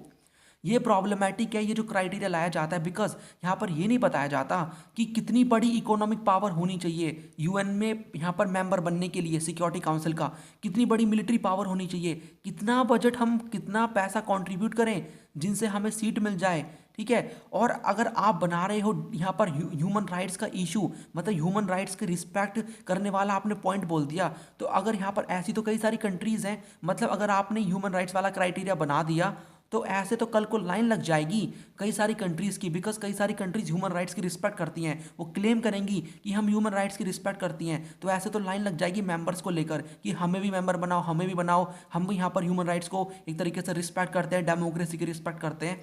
और यहाँ पर यह भी बोला जाता है कि क्या इक्वल रिप्रेजेंटेशन का मतलब ये है कि हर ज्योग्राफी, मतलब हर कॉन्टिनेंट से एक एक मेंबर होना चाहिए। अगर ऐसा है तो आपको साउथ अमेरिका, अफ्रीका से भी मेंबर को लाना पड़ेगा, बिकॉज यहाँ से कोई भी परमानेंट मेंबर नहीं है यूएनएससी के अंदर। अब ये भी डिमांड उठती है कि एबॉलिश कर दो और मॉडिफाई कर दो वीटो पावर को। वीटो पावर कौन सी? वीटो पावर एक देखो मैं आपको बताता हूँ वीटो पावर क्या होती है।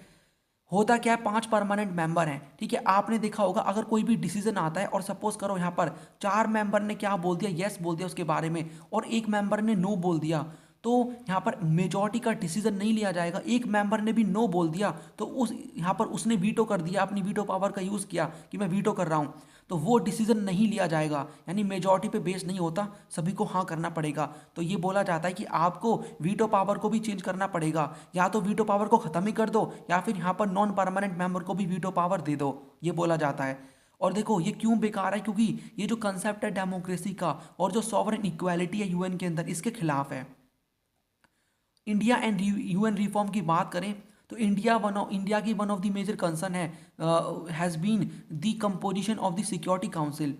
ये आर्ग्यू करते हैं कि एक तरीके से जो it argues that an expanded council, अगर काउंसिल बढ़ेगी, मोर रिप्रेजेंटेशन होगा, तो उससे क्या होगा, ग्रेटर सपोर्ट मिलेगा वर्ल्ड को, वर्ल्ड कम्युनिटी को। कई सारे यहाँ पर जो कंट्री हैं वो अगर पार्टिसिपेट करेंगी, जो मेंबरशिप है यूएन सिक्योरिटी काउंसिल की उसको बढ़ाया गया 11 to 15 1965 में। लेकिन ये जो 5 मेंबर बढ़ाए गए हैं, 11 से 15 कर दिया, यानी कि 4 जो मेंबर बढ़ाए गए हैं यहाँ पर, वो यहाँ पर उनमें यहाँ पर जो नॉन परमानेंट मेंबर, मतलब कि जो परमानेंट मेंबर हैं उनके नंबर में कोई चेंज नहीं आया, नॉन परमानेंट मेंबर के यहाँ पर नंबर को बढ़ाया गया। इंडिया सपोर्ट करता है कि इंक्रीज होना चाहिए in both permanent and non permanent members. India खुद भी चाहता है कि एक परमानेंट मेंबर बने इन अ रिस्ट्रक्चर्ड यूएन, क्योंकि इंडिया बोलता है कि हम एक मोस्ट पॉपुलस कंट्री है वर्ल्ड में, 1/5 पॉपुलेशन है हमारी, वर्ल्ड लार्जेस्ट डेमोक्रेसी है, हर यूएन के इनिशिएटिव में हमने पार्टिसिपेट किया है, हमारी इकोनॉमी बढ़ती जा रही है, ठीक है। 2025-26 तक हम क्या हो जाएंगे, $5 ट्रिलियन की इकोनॉमी हो जाएंगे। इंडिया रेगुलरली फाइनेंशियल कंट्रीब्यूशन देता है यूएन के बजट में, कोई हमने कभी भी अपनी पेमेंट को यहाँ पर डिले नहीं किया।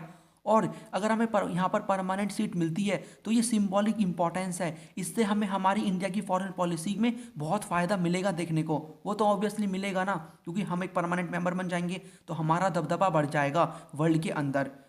सम कंट्रीज क्वेश्चन करती हैं उसके इंक्लूजन को, इंडिया के इंक्लूजन को, क्योंकि देखो इसके कॉन्फ्लिक्ट है इंडिया के पाकिस्तान के साथ, ये बोला जाता है। इंडिया की न्यूक्लियर वेपन कैपेबिलिटीज़ को बोला जाता है कि इंडिया के पास न्यूक्लियर वेपन्स हैं, तो इसके ऊपर भी क्वेश्चन किया जाता है। अदर एमर्जिंग पावर्स हैं, अगर देखो इंडिया को कल को हमने परमानेंट मेंबर बनाया यूएन सिक्योरिटी काउंसिल का, तो कल को और भी कंट्रीज़ हैं जो कि ये क्लेम करती हैं कि हम भी एक तरीके से एक एमर्जिंग इकोनॉमी है, एक तरीके से हमारी पॉपुलेशन भी ज़्यादा है, हम भी रिस्पेक्ट करते हैं यहाँ पर ह्यूमन राइट्स की, हम भी कंट्रीब्यूट करते हैं रेगुलरली बजट में। तो आपने जैसे इंडिया को बनाया है परमानेंट मेंबर, हमको भी बनाओ। तो ऐसे करके कंट्रीज़ की लाइन लग जाएगी, ठीक है, ये बोला जाता है। मतलब ये प्रॉब्लम है जो कि एक तरीके से क्वेश्चन उठते हैं कि आप इंडिया को भी बनाओगे तो हमको भी बनाओ, ब्राज़ील को बनाओ, साउथ अफ्रीका को बनाओ, जर्मनी है, जापान है, ये भी है काफ़ी कंट्रीज़। तो ये प्रॉब्लम है, ठीक है। बाकी यहाँ पर कोई भी रिप्रेजेंटेशन नहीं है अफ्रीका का, साउथ अमेरिका का। तो यहाँ पर ये बोला जाता है कि इंडिया को तो छोड़ो, और जो यहाँ पर अफ्रीका के अंदर से कंट्री और साउथ अमेरिका कॉन्टिनेंट से कंट्री को लाया जाए ताकि प्रॉपर रिप्रेजेंटेशन हो, एटलीस्ट हर कॉन्टिनेंट से एक मेंबर तो आए। क्योंकि प्रेजेंट अगर हम देखें तो एक तो हमें देखने को मिलेगा यहाँ पर यूरोप से दो कंट्री, ब्रिटेन, फ्रांस, और यहाँ पर अगर आप यहाँ पर देखो रशिया जो है उसको यहाँ पर किसी में भी आप मान सकते हो, वैसे वो दोनों कॉन्टिनेंट में आती है। अगर आप एशिया में कंसिडर करोगे तो एशिया के अंदर यूरोप, यहाँ पर एशिया के अंदर रशिया हो गया और चाइना हो गया, और यहाँ पर जो नॉर्थ अमेरिका है वहाँ से यूएसए हो गया, साउथ अमेरिका से भी कोई भी कंट्री नहीं है, और यहाँ पर जो अफ्रीका है वहाँ से भी कोई कंट्री नहीं है। तो ये बोला जाता है, सम कंट्रीज क्वेश्चन करते हैं इंडिया की इंक्लूजन को। अब यहाँ पर 3 टॉपिक्स आपके ऐड हुए हैं। देखो इंटरनेशनल ऑर्गेनाइजेशन के बारे में गिवन है जो यूएन की एजेंसीज हैं आपकी बुक में, जैसे कि यहाँ पर कौन कौन से हो गए। यहाँ पर वर्ल्ड बैंक हो गया, ठीक है, आईएमएफ, वर्ल्ड बैंक, यहाँ पर डब्ल्यूटीओ, आईएईए, एमनेस्टी इंटरनेशनल। ये मैं नोट्स में ऐड कर दूंगा, नोट्स आपको डिस्क्रिप्शन यहाँ पर डिस्क्रिप्शन बॉक्स में कमेंट सेक्शन में आपको लिंक मिलेगा टेलीग्राम का, ज्वाइन कर लो, वहाँ पर आपको नोट्स मिल जाएंगे, उनमें मैं डाल दूंगा। आपको खुद से पढ़ना है इनके बारे में कि एटलीस्ट आपको ये पता होना चाहिए। देखो बहुत कॉमन चीज़ें हैं कि क्या इनके फंक्शंस हैं, जैसे कि वर्ल्ड बैंक का क्या है, लोन प्रोवाइड करना, ट्रेड को प्रमोट करना, आईएमएफ का भी यही है। उसके बाद एमनेस्टी इंटरनेशनल का ह्यूमन राइट्स से रिलेटेड है। तो आपको हल्का बहुत आइडिया होना चाहिए, तो खुद से आप उसको पढ़ लेना, उसमें कोई समझाने वाला नहीं है। बाकी 3 इसमें ही और एजेंसीज के बारे में टॉपिक ऐड हुए हैं, इनको मैं समझा देता हूँ। पहला यूनेस्को है, तो यूनेस्को स्टैब्लिश हुआ यहाँ पर नवंबर 1946 में। इसका हेडक्वार्टर पेरिस, फ्रांस के अंदर यूनेस्को, मतलब पेरिस फ्रांस के अंदर यूनेस्को का हेडक्वार्टर। ऑब्जेक्टिव है प्रमोट करना education, natural science, society, anthropology, culture, communication. और during past several years the special work done by UNESCO has been to promote literacy, technical educational training, independent media etcetera all across its member nation. UNICEF का काम किया है यहाँ पर, United Nation International children's emergency fund. ये establish हुआ 1946 के अंदर। इसका मेन टास्क है, इसका हेडक्वार्टर है न्यूयॉर्क, यूनाइटेड स्टेट्स के अंदर। मेन टास्क है कलेक्ट करना इमरजेंसी फंड, नाम से समझ में आ रहा है चिल्ड्रन के लिए काम करता है। तो इमरजेंसी फंड कलेक्ट करना है चिल्ड्रन के लिए और हेल्प करना है in the development work all across the world. UNICEF help करता है, एनकरेज करता है work that promote children's health and better life in all parts of the world. UNICEF यहाँ पर सक्सेसफुली काम कर रहा है 193 कंट्रीज के अंदर। तो आपको कीवर्ड को पकड़ना है, उसके बारे में बताना है कि हेल्थ, सैनिटेशन, एजुकेशन, जो चिल्ड्रन है उनके बारे में काम करता है यूनिसेफ। आईएलओ है, इंटरनेशनल लेबर ऑर्गेनाइजेशन, जो कि फाउंड हुआ अक्टूबर 1919 में। इसका हेडक्वार्टर जिनेवा, स्विट्जरलैंड के अंदर है। इसका काम है प्रमोट करना efficient conditions of social justice, यानी कि अच्छा एनवायरनमेंट मिले, जॉब सिक्योरिटी रहे वर्कर्स को, और उनको प्रॉपर राइट्स मिले, उनके साथ यहाँ पर कोई भी डिस्क्रिमिनेशन ना हो। तो इन सभी के बारे में यहाँ पर काम किया जाता है, ठीक है। इंसेंटिव लिया जा रहा है for women and male workers to engage in productive work and to create safety, parity and self respectful conditions for them at the work place. Proper condition उनको मिले वर्क प्लेस पे। नेक्स्ट यहाँ पर हमारा चैप्टर स्टार्ट होता है, UN वाला खत्म हो गया। नेक्स्ट चैप्टर है security in the contemporary world, इसको पढ़ते हैं। देखो सिक्योरिटी का मतलब क्या होता है, सिक्योरिटी का मतलब होता है फ्रीडम फ्रॉम थ्रेट्स। अब आप क्या बोलोगे कि एक तरीके से आप थ्रेट्स कौन से, थ्रेट्स वही थ्रेट्स से हमें फ्रीडम चाहिए जो हमारी कोर वैल्यूज़ को इम्पैक्ट करते हैं। यानी कि आप किसी छोटे मोटे थ्रेट को नहीं बोलोगे कि ये इससे एक तरीके से इससे हमें सिक्योरिटी चाहिए, इससे हमें फ्रीडम चाहिए। उनको बोलोगे जो हमारे कोर वैल्यूज़ को इम्पैक्ट करते हैं, उनको एंडेंजर करते हैं। जैसे कि यहाँ पर किसी भी कंट्री की सॉवरेनिटी पे इम्पैक्ट हो रहा है, या फिर कल को कोई भी किसी कंट्री के इंटरनल कॉन्फ्लिक्ट हो रहा है, सिविल वॉर हो रहा है, कोई कंट्री दूसरी कंट्री पे लड़ाई कर रही है, तो उससे उसको सिक्योरिटी चाहिए। वो उसकी कोर वैल्यूज़ को इम्पैक्ट कर रहे हैं, तो उससे हमें सिक्योरिटी चाहिए होती है। ट्रेडिशनल नोशन, अब देखो जो सिक्योरिटी है उसको हम 2 पार्ट में डिवाइड करते हैं, एक तो ट्रेडिशनल है, एक है नॉन ट्रेडिशनल। ट्रेडिशनल को भी एक्सटर्नल इंटरनल में हम डिवाइड करते हैं, तो हम बारी बारी पढ़ते हैं। पहले हम पढ़ेंगे ट्रेडिशनल नोशन, एक्सटर्नल वाला। एक्सटर्नल में यहाँ पर क्या होता है, जो कंट्री है उसको खतरा होता है मिलिट्री थ्रेट से फ्रॉम अनदर कंट्री, एंडेंजर करता है ये core values of sovereignty, independence and territorial integrity. अब इसके जो कंपोनेंट्स है वो क्या हैं, तो हम कंपोनेंट्स देख लेते हैं। यानी कि एक तरीके से हमें क्या करना है, अब कैसे हम बचेंगे इन मिलिट्री थ्रेट से। तो एक तो है डेटरेंस, एक defence, balance of power and alliance building, इनके बारे में पढ़ते हैं। तो यहाँ पर जो एक्सटर्नल वाले में आपको समझ में आ गया, बाहर की जो यहाँ पर कोई कंट्री है उसको दूसरे देश से खतरा है, ठीक है, एक्सटर्नल। यहाँ पर हमें क्या करना है, कंपोनेंट्स क्या है traditional notion of external security के, वो यहाँ पर डिटरेंस, यानी कि हमें वॉर को प्रिवेंट करना है। देखो कोल्ड वॉर में भी यही होता है, अगर यहाँ पर दो कंट्री के बीच में कॉन्फ्लिक्ट है तो यहाँ पर क्या करना है, आपको बैलेंस ऑफ पावर मेंटेन करके रखनी है, यानी कि प्रिवेंट करना है वॉर को। वो कैसे करोगे, कल को इसने कोई यहाँ पर न्यूक्लियर वेपन का एक तरीके से टेस्ट किया, आप भी उसके बारे में कर दो, आप भी बता दो कि हमारे पास भी पावर है, इनकी इकोनॉमी डेवलप हो रही है, ये टेक्नोलॉजी में आगे बढ़ रहे हैं, आप भी बढ़ो, आप भी कुछ ऐसा करके दिखाओ, जिससे क्या होगा, वॉर प्रिवेंट रहेगा। इन्हें पता चलेगा कि अगर हम कल इनके ऊपर अटैक कर देंगे तो हमारा भी एक तरीके से जो वेपन हमारे पास है वो इनके पास भी है, तो हमारे लिए ही नुकसानदायक वो होगा, मतलब हमारी भी कैजुअलिटीज काफ़ी होंगी, इससे वॉर प्रिवेंट रहेगा। डरा के आपको रखना है दूसरी एनिमी कंट्री को। डिफेंस में आप क्या करोगे, अपने आप को डिफेंड करोगे और एंड करोगे वॉर को, लिमिट करोगे वॉर को, ठीक है। बैलेंस ऑफ पावर में क्या करना है, यही वाला पॉइंट आप समझ सकते हो, you can connect deterrence with the balance of power. कि आपको क्या करना है कि आसपास अगर आपकी कोई ऐसी बहुत सारी कंट्रीज हैं जिनसे आपको खतरा है, तो आपको क्या करना है, जितनी पावर उनके पास है उतनी पावर आपको अपनी कंट्री की बना के रखनी है, ताकि कल को वो कंट्री आपके ऊपर अटैक करने से पहले कई बार सोचे। तो आप वो कैसे करोगे, वो आप अपनी मिलिट्री पावर को बढ़ाओगे, इकोनॉमिक को बढ़ाओगे, टेक्नोलॉजिकल पावर को बढ़ाओगे, जिससे क्या होगा, आपकी जो पावर है वो बढ़ेगी। और जो यहाँ पर बैलेंस रहेगा पावर में, कि एक पर्टिकुलर कंट्री, आपकी नेबरिंग कंट्री जिसके साथ आपके कॉन्फ्लिक्ट है, बराबर आपकी पावर रहेगी, तो अटैक नहीं होगा। अलायंस बिल्डिंग आपको करनी है। आप क्या कर सकते हो, एक कंट्री है, ठीक है, वो किसी बड़ी यहाँ पर जैसे कि नाटो हो गया या बड़े बड़े इंटरनेशनल ऑर्गेनाइजेशन ग्रुप्स हो गए, उन अलायंस बना सकती है, उनके साथ ज्वाइन हो सकती है, ठीक है। तो कोई और दूसरी कंट्री उसके ऊपर अटैक नहीं करेगी, बिकॉज वो एक बड़े अलायंस के साथ जुड़ चुका है। और कई सारे ऐसे अलायंस की पॉलिसी होती है कि आपने हमारे किसी कंट्री ने हमारे ऊपर अटैक किया, मतलब सारी कंट्री के ऊपर अटैक किया, जो कि नाटो के अंदर पॉलिसी है। और यहाँ पर नाटो के ऊपर अटैक हो गया, मतलब सभी कंट्री के ऊपर अटैक हो गया, तो पूरा का पूरा नाटो बदला लेगा उस कंट्री से। तो अलायंस बिल्डिंग हम कर सकते हैं, इससे हमारी जो एक्सटर्नल सिक्योरिटी है वो मेंटेन रहेगी। उसके बाद ट्रेडिशनल नोशन में यहाँ पर इंटरनल वाली आती है। इंटरनल यहाँ पर देखो, ड्यूरिंग कोल्ड वॉर फोकस दिया जा रहा था एक्सटर्नल सिक्योरिटी के ऊपर मोस्टली, लेकिन 1991 यानी कि जब डिसइंटीग्रेशन हो जाता है उसके बाद 1991 के बाद इंटरनल सिक्योरिटी पे फोकस दिया जाने लगा। न्यूली इंडिपेंडेंट जो कंट्रीज हैं एशिया अफ्रीका की, एक तरीके से उनको जो चैलेंज है वो मिलता है देखने को, किससे, पहला चैलेंज था नेबरिंग कंट्रीज, दूसरा इंटरनल मिलिट्री कॉन्फ्लिक्ट्स, ये दो चैलेंज थे उनके लिए, यानी कि एक्सटर्नल वाला भी था, इंटरनल वाला भी था। इंटरनल थ्रेट्स मतलब कौन सा, कोई सेपरेटिस्ट मूवमेंट हो रहा है जो कि चाहता है कि जो हमारी ये कंट्री है, कोई कंट्री है मतलब उसमें सेपरेटिस्ट मूवमेंट होता है, तो उसका मतलब है उस पर्टिकुलर एरिया को जहाँ पर प्रोटेस्ट हो रहा है उसको उस कंट्री से अलग कर दो, तो ये होता है सेपरेटिस्ट मूवमेंट, ठीक है। इंडिया में भी ऐसे मूवमेंट हमें देखने को मिलता है, जो कि हमने रीजनल एस्पिरेशन वाला चैप्टर है उसमें पढ़ेंगे। सिविल वॉर्स यहाँ पर आते हैं, सिविल वॉर भी यहाँ पर होते हैं, जो कि श्रीलंका में यहाँ पर होता है। तो इस प्रकार के इंटरनल यानी कि अंदरूनी, जो कंट्री के अंदर ही इंटरनली जो भी कॉन्फ्लिक्ट्स हो रहे हैं उनके बारे में यहाँ पर बात होती है, तो उनसे भी हमें सिक्योरिटी चाहिए, वो भी एक बहुत बड़े पार्ट है। इवन अब मोस्टली कंट्री सफ़र करती हैं इन इंटरनल कॉन्फ्लिक्ट से ही ज़्यादा एज कम्पेयर टू एक्सटर्नल। तो internal war now make up more than 95%, जो भी आर्म कॉन्फ्लिक्ट हो रहे हैं उनमें 95% है, ठीक है, anywhere in the world between 1946 and 1991। यहाँ पर 12 फोल्ड 12 गुना राइज हुआ in the number of civil wars, right. और ये ग्रेटेस्ट जहाँ पर जंप हुआ है 200 ईयर्स के अंदर। तो कोई भी नया स्टेट है उसको एक्सटर्नल वॉर से भी थ्रेट है, मतलब एक्सटर्नल भी है, उनके नेबर के साथ, नेबर से भी खतरा है, और उनको इंटरनली भी एक तरीके से प्रॉब्लम फेस करनी पड़ती है। अब मोस्टली इंटरनल जो थ्रेट्स है वो ज़्यादा बढ़ते जा रहे हैं, उसके साथ साथ और भी नॉन ट्रेडिशनल वाले भी और न्यू सोर्स ऑफ थ्रेट्स भी एमर्ज हो रहे हैं। ट्रेडिशनल सिक्योरिटी और कॉपरेशन की बात करें, हम क्या कर सकते हैं, कैसे हम यहाँ पर सिक्योरिटी में मतलब सिक्योरिटी मेंटेन करके रखें, पीस एंड स्टेबिलिटी मेंटेन करके रखें।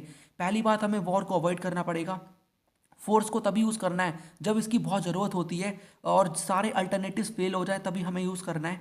हम क्या क्या करेंगे, डिसआर्मामेंट, arms control, confidence building measures को यूज़ कर सकते हैं। बारी बारी सभी को देखते हैं। पहला डिसआर्मामेंट है, इसमें हमें क्या करना है, कुछ वेपन्स को हम क्या कर देंगे, यहाँ पर एक तरीके से एबॉलिश कर देंगे, ख़त्म कर देंगे। जैसे कि 1972 में बायोलॉजिकल वेपन कन्वेंशन आता है BWC, और 1992 में केमिकल वेपन कन्वेंशन आता है जो कि बैन करता है production and possession of these weapons. और यहाँ पर बायोलॉजिकल वेपन कन्वेंशन में मोर देन 155 कंट्री पार्टिसिपेट करती है और CWC में 181। आर्म्स कंट्रोल के अंदर क्या होता है, हम क्या करेंगे, जो यहाँ पर कुछ ऐसी कंट्रीज जिनके पास आर्म्स है, वेपन्स है, उन्हीं के पास रहने देंगे, बाकी और कंट्रीज को एक्वायर करने से रोकेंगे। यानी कि इसमें एबॉलिश नहीं करते वेपन्स को, उसका यूज लिमिटेड कर देते हैं। जिनके पास है उसको वो लिमिटेड कर देते हैं कि इन्हीं के पास रहने देते हैं, औरों को एक्वायर करने से हम रोकेंगे। इसका टेस्ट ना हो, इस वेपन का कोई दूसरा देश इसको एक्वायर ना करे। इसमें कई सारी ट्रीटी साइन होती है, जैसे कि एंटी बैलिस्टिक मिसाइल ट्रीटी 1972, यहाँ पर strategic arms limitation treaty second, salt second, and strategic arm reduction treaty start हो गया। न्यूक्लियर नॉन प्रोलिफरेशन ट्रीटी, इसके बारे में मैं आपको समझाता हूँ। देखो एनपीटी में क्या होता है, न्यूक्लियर नॉन प्रोलिफरेशन ट्रीटी के अंदर ये था कि जिन भी कंट्रीज के पास न्यूक्लियर वेपन्स हैं उन्हीं के पास हम रहने देंगे और कंट्रीज को एक्वायर करने से रोकेंगे। इंडिया ने बोला एक मिनट, ये क्या है, ये तो आप डिस्क्रिमिनेशन कर रहे हो, हमें भी न्यूक्लियर वेपन्स की काफ़ी ज़रूरत है, हमारे पड़ोसी के पास भी हैं, हम तो इस ट्रीटी को साइन नहीं करते, ये डिस्क्रिमिनेटरी है। तो इसको इंडिया डिस्क्रिमिनेटरी ट्रीटी बोल के इसको साइन नहीं करता, एनपीटी को, राइट।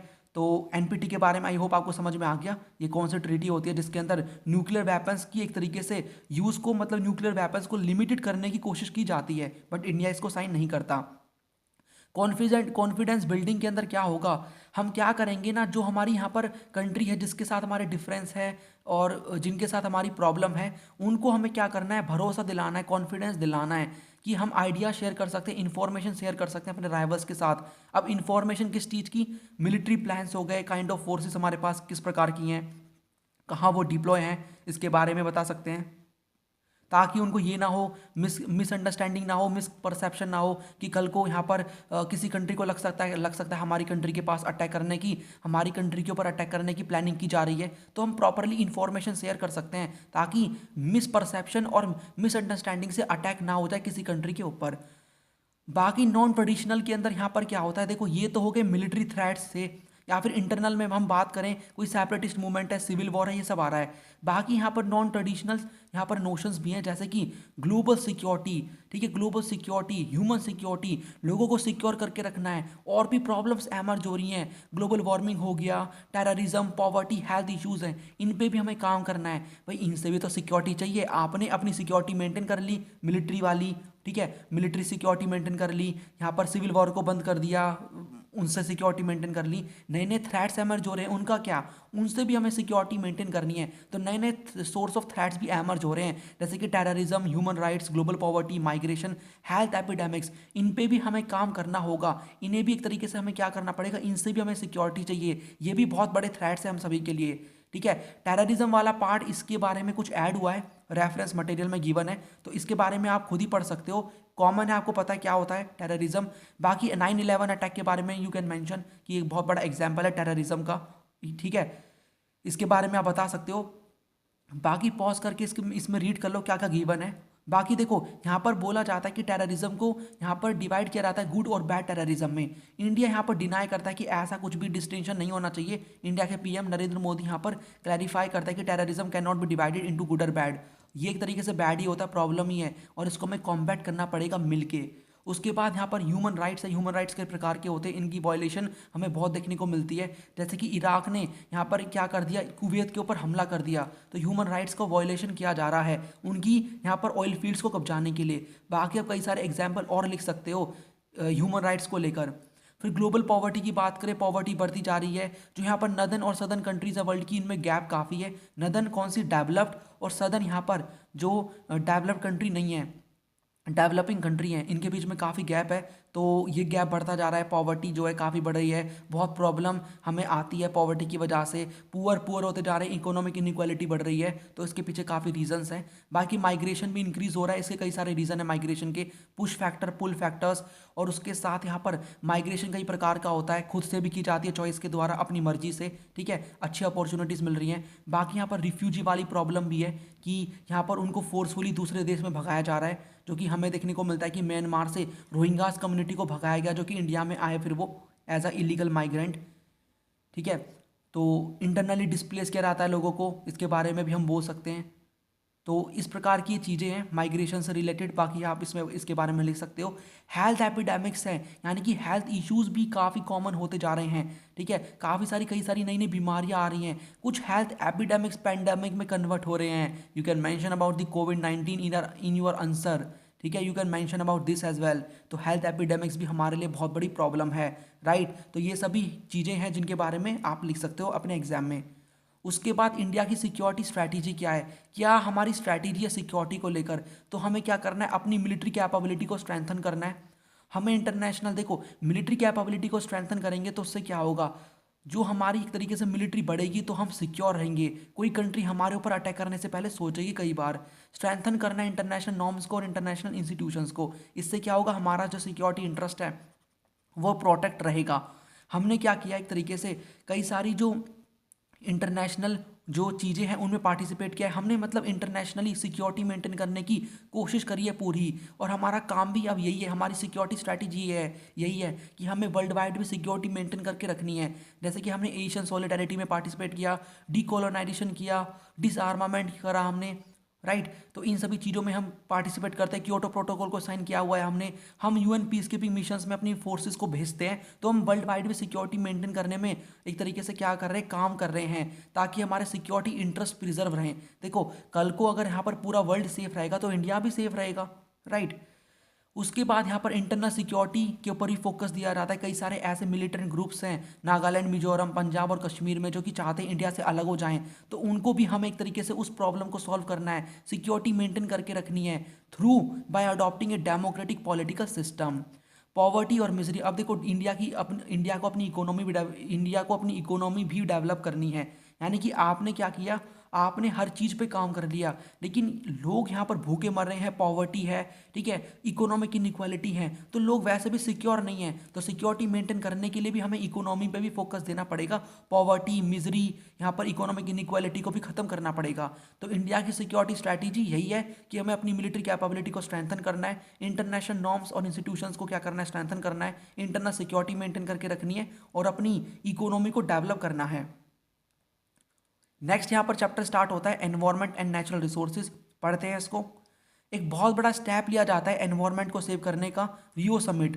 तो Rio summit Rio de Janeiro Brazil के अंदर होती है 1992 में। इसको अर्थ समिट भी बोलते हैं। काफ़ी बड़ा इनिशिएटिव था। 170 कंट्रीज़ यहाँ पर आती हैं, थाउजेंड ऑफ एनजीओज आते हैं, बहुत सारी मल्टीनेशनल कंपनीज यहाँ पर आती हैं। यहाँ पर ये बोला जाता है कि जो नदर्न स्टेट है वो बोलते हैं कि ozone layer depletion, global warming ये बहुत बड़ी प्रॉब्लम है, इनको हमें सोल्यूशन निकालना पड़ेगा। बाकी सदर्न कंट्री ये बोलती हैं कि एक तरीके से क्या रिलेशन है इकोनॉमिक डेवलपमेंट का और एनवायरमेंटल मैनेजमेंट का। यानी कि अभी मैं आपको कॉमन बट डिफरेंशिएटेड रिस्पॉन्सिबिलिटी के बारे में बताऊंगा, उसका आइडिया यहाँ पर से ही आता है, रियो समिट से। यहाँ पर ये एजेंडा 21 को अडॉप्ट करते हैं, जिसमें कुछ प्रैक्टिसेस थी हमें करनी है अपने एनवायरनमेंट को सेव करने के लिए, ठीक है। Dealing with climate change, biodiversity, forestry and recommended A list of development practices called agenda 21। और यहाँ पर बात की जाती है सस्टेनेबल डेवलपमेंट की। हमें सस्टेनेबल डेवलपमेंट अचीव करना है, यानी रिसोर्सेज को हमें इस तरीके से यूज़ करना है कि हम तो रिसोर्सेज को एक तरीके से हमारी नीड्स तो सेटिस्फाई हो जाएं, बाकी फ्यूचर जनरेशन के लिए भी रिसोर्सेज बचे रहें। यहाँ पर जो ग्लोबल नेक्स्ट टॉपिक है प्रोटेक्शन ऑफ ग्लोबल कॉमन्स, कि जो ग्लोबल कॉमन्स हैं उनकी हमें प्रोटेक्शन करनी है। अब भाई ग्लोबल कॉमन्स क्या है? ग्लोबल कॉमन्स वो रिसोर्सेज हैं जिनको कोई एक पर्टिकुलर कंट्री ओन नहीं करता, बल्कि पूरी कम्युनिटी, पूरा इंटरनेशनल वर्ल्ड उसको क्या करता है, ओन करता है। ये जो सॉवरन ज्यूरिसडिक्शन है किसी भी वन स्टेट का, उसके बाहर आते हैं। इसमें आता है अर्थ का atmosphere, Antarctica, ocean floor, outer space. आप ऐसा थोड़ी बोलोगे कि पूरा अर्थ का एटमॉस्फेयर इंडिया का है, ऐसा नहीं बोल सकते ना, वो तो सभी को बिलोंग करता है, तो वो एक ग्लोबल कॉमन है। अब इसको सेव करने के लिए कई सारे पाथ ब्रेकिंग अग्रीमेंट लिए गए हैं, जैसे कि 1959 में एंटार्क्टिक ट्रीटी, 1987 में मॉन्ट्रियल प्रोटोकॉल, 1991 के अंदर एंटार्क्टिक एनवायरमेंटल प्रोटोकॉल। तो सेव करने के लिए ग्लोबल कॉमन्स को ये कुछ इनिशिएटिव्स लिए गए हैं। नेक्स्ट टॉपिक पे चलते हैं, कॉमन बट डिफरेंशिएटेड रिस्पॉन्सिबिलिटी। इसको मैं आपको समझा देता हूँ, बाकी आप ये जो पीपीटी गिवन है ना, मैंने बहुत ही प्रॉपर तरीके से पीपीटी बनाई है, you can read from the PPT. Concept मैं आपको समझा देता हूँ। देखो होता क्या है यहाँ पर, जो ये जो कॉमन बट डिफरेंशिएटेड रिस्पॉन्सिबिलिटी है, इसको मैं आपको समझाता हूँ। होता क्या है यहाँ पर, एक तो है डेवलप्ड कंट्री जिसको हम नॉर्थ कंट्री भी बोलते हैं, एक है डेवलपिंग कंट्री जो कि साउथ कंट्री भी हम इसको बोलेंगे। अब यहाँ पर क्या होता है, ये बोला जाता है डेवलपिंग कंट्री के द्वारा, मतलब कि जो यहाँ पर रियो समिट के अंदर क्या हो रहा है, रियो समिट के अंदर कुछ चीज़ों के बारे में बोला जा रहा है कि आपको एनवायरनमेंट को सेव करने के लिए ये सभी काम करने हैं।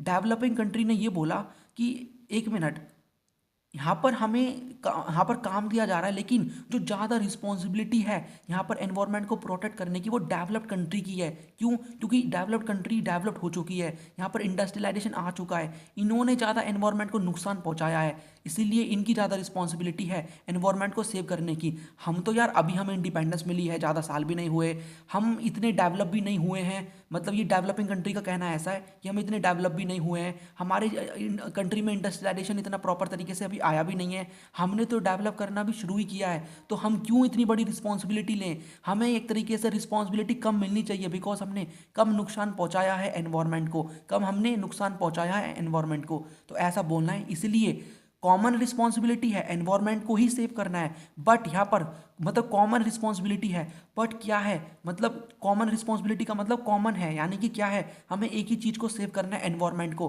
बट रिस्पॉन्सिबिलिटी अलग अलग है, डिफ्रेंशिएटेड है। डेवलप्ड कंट्री की क्या है, यहाँ पर जो इन्होंने मोर डिग्रेडेशन किया है इसलिए इनकी मोर रिस्पॉन्सिबिलिटी है। तो ये जो आइडिया था ये आया था कब? यहाँ पर रियो समिट के अंदर, और इसके बारे में बताया गया United nation framework convention on climate change UNFCCC के अंदर। यहाँ पर ये बात बोली गई कि जो रिस्पॉन्सिबिलिटी है इसके बारे में बात हुई थी कि जो रिस्पॉन्सिबिलिटी मोस्टली किसकी है, डेवलप्ड कंट्री की है, उन्होंने ज़्यादा नुकसान पहुंचाया है हिस्टोरिकली अगर हम देखें तो। बाकी वही पॉइंट्स इसमें घुमा फिरा के गिवन है आपकी बुक के अंदर। उसके बाद क्योटो प्रोटोकॉल होता है 2000 या 2000 नहीं 1997 के अंदर क्योटो प्रोटोकॉल को साइन किया जाता है, जापान के अंदर ये होता है। इसके अंदर कुछ यहाँ पर एक तरीके से जो कुछ ऐसी गैसेज हैं जैसे कि कार्बन डाइऑक्साइड, मीथेन, हाइड्रोफ्लोरोकार्बन, इनको कम करने की यहाँ पर एक तरीके से क्या दिया जाता है, टारगेट दिए जाते हैं इंडस्ट्रियलाइज कंट्रीज को। यहाँ पर जो डेवलपिंग कंट्री है due to common but differentiated responsibility इससे एग्जाम्पशन मिल जाती है, यानी कि कोई क्राइटेरिया नहीं दिया जाता किनको, डेवलपिंग कंट्रीज को, इसके इससे रिलेटेड। ठीक है, सो यहाँ पर देखो, it was also acknowledge that per capita emissions in developing countries are still relatively low. China, India and other developing countries were therefore exempted from the requirements of the Kyoto protocol. तो Kyoto protocol क्या है, इसके अंदर कुछ gases की जो emissions हैं उनको कम करने की बात की गई थी, इसको यहाँ पर अग्री हुआ, ये साइन किया गया 1997 के अंदर, क्योटो जापान के अंदर है, राइट। तो ये कॉन्सेप्ट है कॉमन बट डिफरेंशिएटेड रिस्पॉन्सिबिलिटीज का। नेक्स्ट यहाँ पर टॉपिक है इंडिया का क्या स्टैंड है एनवायरमेंटल इश्यूज में। तो इंडिया ने साइन किया हुआ है क्योटो प्रोटोकॉल अगस्त 2002 के अंदर। इंडिया का मानना है कि मोस्ट रिस्पॉन्सिबिलिटी किसकी है कर्बिंग एमिशन करने की, वो है डेवलप्ड कंट्रीज की। और इंडिया की गवर्नमेंट ने कई सारे प्रोग्राम्स लिए हुए हैं जैसे कि national auto fuel policy, cleaner fuels हमें यूज़ करना है, energy conservation act, renewable energy को यूज़ करना है, इलेक्ट्रिसिटी एक्ट 2003 रिन्यूएबल एनर्जी पे फोकस करना है, नेशनल मिशन ऑन बायोडीजल का यूज़ करना है, बायो एनर्जी को लेकर भी बहुत बड़ा प्रोग्राम चल रहा है। बाकी हम मोस्टली फोकस करते हैं यहाँ पर रिन्यूएबल एनर्जी प्रोग्राम जो है बहुत बड़ा इंडिया में चल रहा है, सोलर एनर्जी, विंड एनर्जी, इन पे हम काफ़ी फोकस कर रहे हैं। और यहाँ पर अभी रिसेंटली कॉप यहाँ पर क्या होता है 26 होता है ग्लासगो के अंदर। तो कॉप 26 ग्लासगो के अंदर होता है, इंडिया कमिटमेंट करता है। देखो ये कॉप क्या है, कॉन्फ्रेंस ऑफ पार्टी जो कि UNFCCC के अंडर होती है, राइट। तो कॉप 26 नंबर की जो हुई थी यहाँ पर रिसेंटली, यहाँ पर इंडिया ने कमिटमेंट करी है, जैसे कि कई सारी कमिटमेंट करी है, 4 से 5 बड़ी बड़ी, उनमें से मैं 1-2 बता दूं, आप इसके बारे में मेंशन कर सकते हो कि इंडिया जो बड़ी बड़ी यहाँ पर मीटिंग्स हो रही हैं एनवायरनमेंट को सेव करने को लेकर, उनमें भी कंटिन्यूसली पार्टिसिपेट कर रहा है। जैसे कि यहाँ पर हम क्या करेंगे, 50% अपनी एनर्जी की रिक्वायरमेंट की पूर्ति करेंगे रिन्यूएबल एनर्जी से बाय 2030, और इंडिया अचीव करेगा नेट जीरो कार्बन एमिशन 2070 तक। तो ऐसी हमने कमिटमेंट करी है जिनके ऊपर हम काम भी कर रहे हैं। तो इंडिया का जो स्टैंड है एनवायरमेंटल इश्यूज़ को लेकर वो क्लियर है, हम काम कर रहे हैं। बाकी यहाँ पर एक प्रॉब्लम भी है, ये बोला जाता है डेवलपिंग कंट्रीज़ के द्वारा कि डेवलप्ड कंट्रीज़ को क्या करना चाहिए, इनको फाइनेंशियल रिसोर्सेज और क्लीनर यहाँ पर फाइनेंशियल रिसोर्सेज देने चाहिए डेवलपिंग कंट्रीज़ को, ताकि वो क्लीनर टेक्नोलॉजी को अडॉप्ट कर सके, और जो भी वे कमिटमेंट कर रहे हैं UNFCCC के अंडर इस प्रकार की कमिटमेंट उनको फुलफिल कर सकें। पैसा तो चाहिए, पैसे के बिना कुछ भी नहीं होता, तो पैसा मिलेगा तभी वो स्टेप लेंगे, राइट। तो इस प्रकार से ये यहाँ पर प्रॉब्लम भी है, प्रॉपर फाइनेंस प्रोवाइड करना पड़ेगा। So with this we have finish with this chapter also. Now यहाँ पर हमारा लास्ट चैप्टर है ग्लोबलाइजेशन, इसके बारे में स्टडी करते हैं। ग्लोबलाइजेशन का मतलब होता है flow of ideas, capital, commodities and people का across different parts of the world wide interconnectedness इससे होता है। ये मल्टी डायमेंशनल कॉन्सेप्ट है, इसका पॉलिटिकल, इकोनॉमिक और कल्चरल मैनिफेस्टेशन है। कॉज क्या है ग्लोबलाइजेशन के, टेक्नोलॉजिकल इनोवेशन, यानी कि जो टेक्नोलॉजी बढ़ती जा रही है वो, liberalisation of foreign trade liberalise हो रहा है, यानी कि अब यहाँ पर क्या हो रहा है, जो यहाँ पर कंट्री है अपनी कंट्री को क्या कर रही हैं, लिबरलाइज कर रही हैं, ओपन कर रही हैं, जिससे बाहर की कंपनी यहाँ पर आके इन्वेस्ट कर सके। Opening of many multinational corporations, development in trade and communication, improve mobility of labour and यहाँ पर कैपिटल। तो यहाँ पर जो मोबिलिटी है लेबर की और कैपिटल की वो भी इंप्रूव हो रही है। आराम से लेबर यहाँ पर अब मूव कर देता है, कैपिटल मूव हो रही है, ठीक है। बड़े बड़े यहाँ पर फाइनेंशियल इंस्टीट्यूशन सेटअप हो रहे हैं जो कि फाइनेंस दे देते हैं, लोन दे देते हैं, जिसकी वजह से जिससे क्या होता है यहाँ पर जो ट्रेड है वो अच्छा खासा हो पाता है। इंटरनेशनल ऑर्गेनाइजेशन का भी काफ़ी अच्छा खासा रोल है। क्यों? क्योंकि देखो कई ऐसे इंटरनेशनल ऑर्गेनाइजेशन है जैसे कि IMF, वर्ल्ड बैंक, जो कि बोलते हैं कंट्रीज़ को कि आप अपनी इकोनॉमी को लिबरलाइज कर दो, ग्लोबलाइजेशन लेकर आओ ताकि आपकी इकोनॉमी डेवलप हो। हम LPG रिफॉर्म्स इसलिए तो लेकर आते हैं 1991 में, हमारी कंडीशन बहुत खस्ता हालत हमारी हो चुकी थी, इसीलिए यहाँ पर 1991 में हम LPG रिफॉर्म्स लेकर आते हैं, लिबरलाइजेशन, प्राइवेटाइजेशन, ग्लोबलाइजेशन। हम अब एक तरीके से लिबरलाइज कर देते हैं अपनी कंट्री को, प्राइवेटाइज कर देते हैं और ग्लोबलाइज कर देते हैं।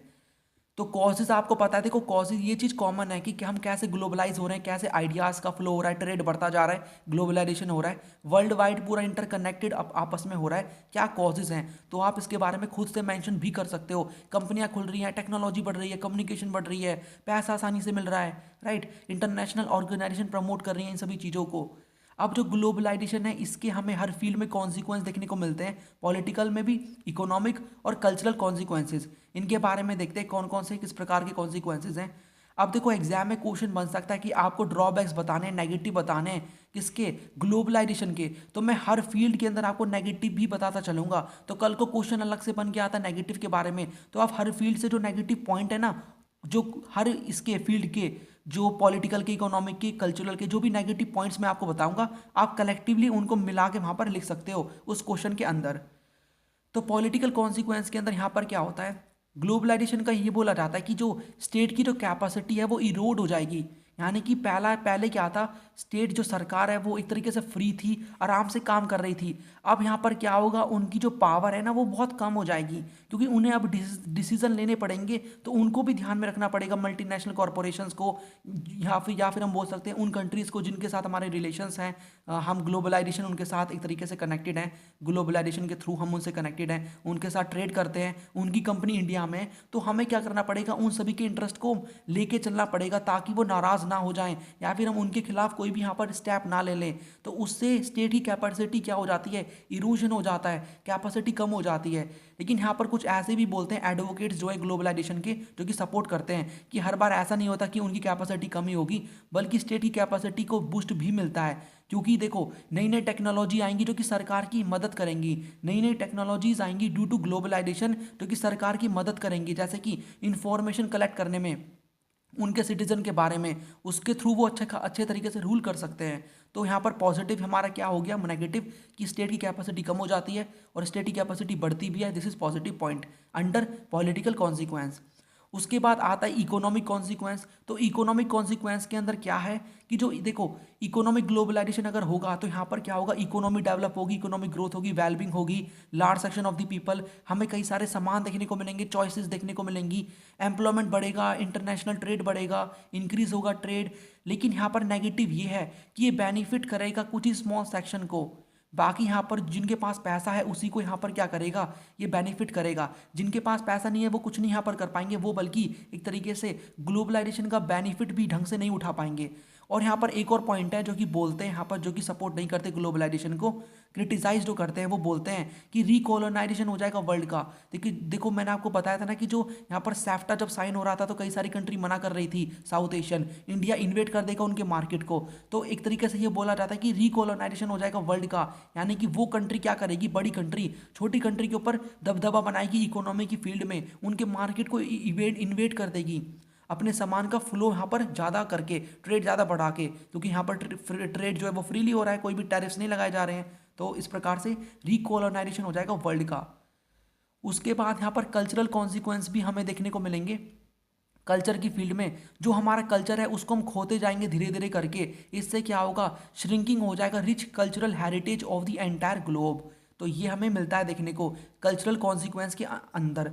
यहाँ पर दो टर्म्स इंपॉर्टेंट है, पहली है कल्चरल होमोजिनाइजेशन और एक है कल्चरल हेट्रोजिनाइजेशन। देखो क्या होगा, अगर यहाँ पर हम क्या करेंगे, ग्लोबलाइजेशन करेंगे, तो उससे क्या होगा, जो अलग अलग कंट्री के जो कल्चर्स है ना, यहाँ पर देखो कोई ऐसी इनमें से कंट्री तो होगी जिसका कल्चर बहुत पॉपुलर होगा, ठीक है, उसको कई सारे लोग फॉलो कर रहे होंगे, तो उसका कल्चर हर कंट्री में जाएगा। उससे क्या होगा, उसका कल्चर हर कंट्री में जाएगा, जिससे क्या होगा, हर कंट्री का उसी कंट्री जैसा कल्चर बन जाएगा, यानी यूनिफॉर्म कल्चर बन जाएगा, कल्चरल होमोजिनाइजेशन हो जाएगा, हर कंट्री का सेम कल्चर हो जाएगा, वो अपने कल्चर को भुला देंगे, राइट। और हेट्रोजिनाइजेशन भी होता है, यानी कि देखो अब ऐसा भी होगा, इस कंट्री का कल्चर इस कंट्री में जाएगा, आपस में एक दूसरे के कल्चर भी तो जाएंगे, तो ऐसा भी हमें दूसरा इफेक्ट भी, अपोजिट इफेक्ट, होमोजिनाइजेशन का अपोजिट भी, हेट्रोजिनाइजेशन भी देखने को मिलता है, ऐसा कल्चरल कॉन्सिक्वेंस, जहाँ पर क्या होता है, एक कंट्री के अंदर अलग अलग कल्चर बन जाते हैं, डेवलप हो जाते हैं।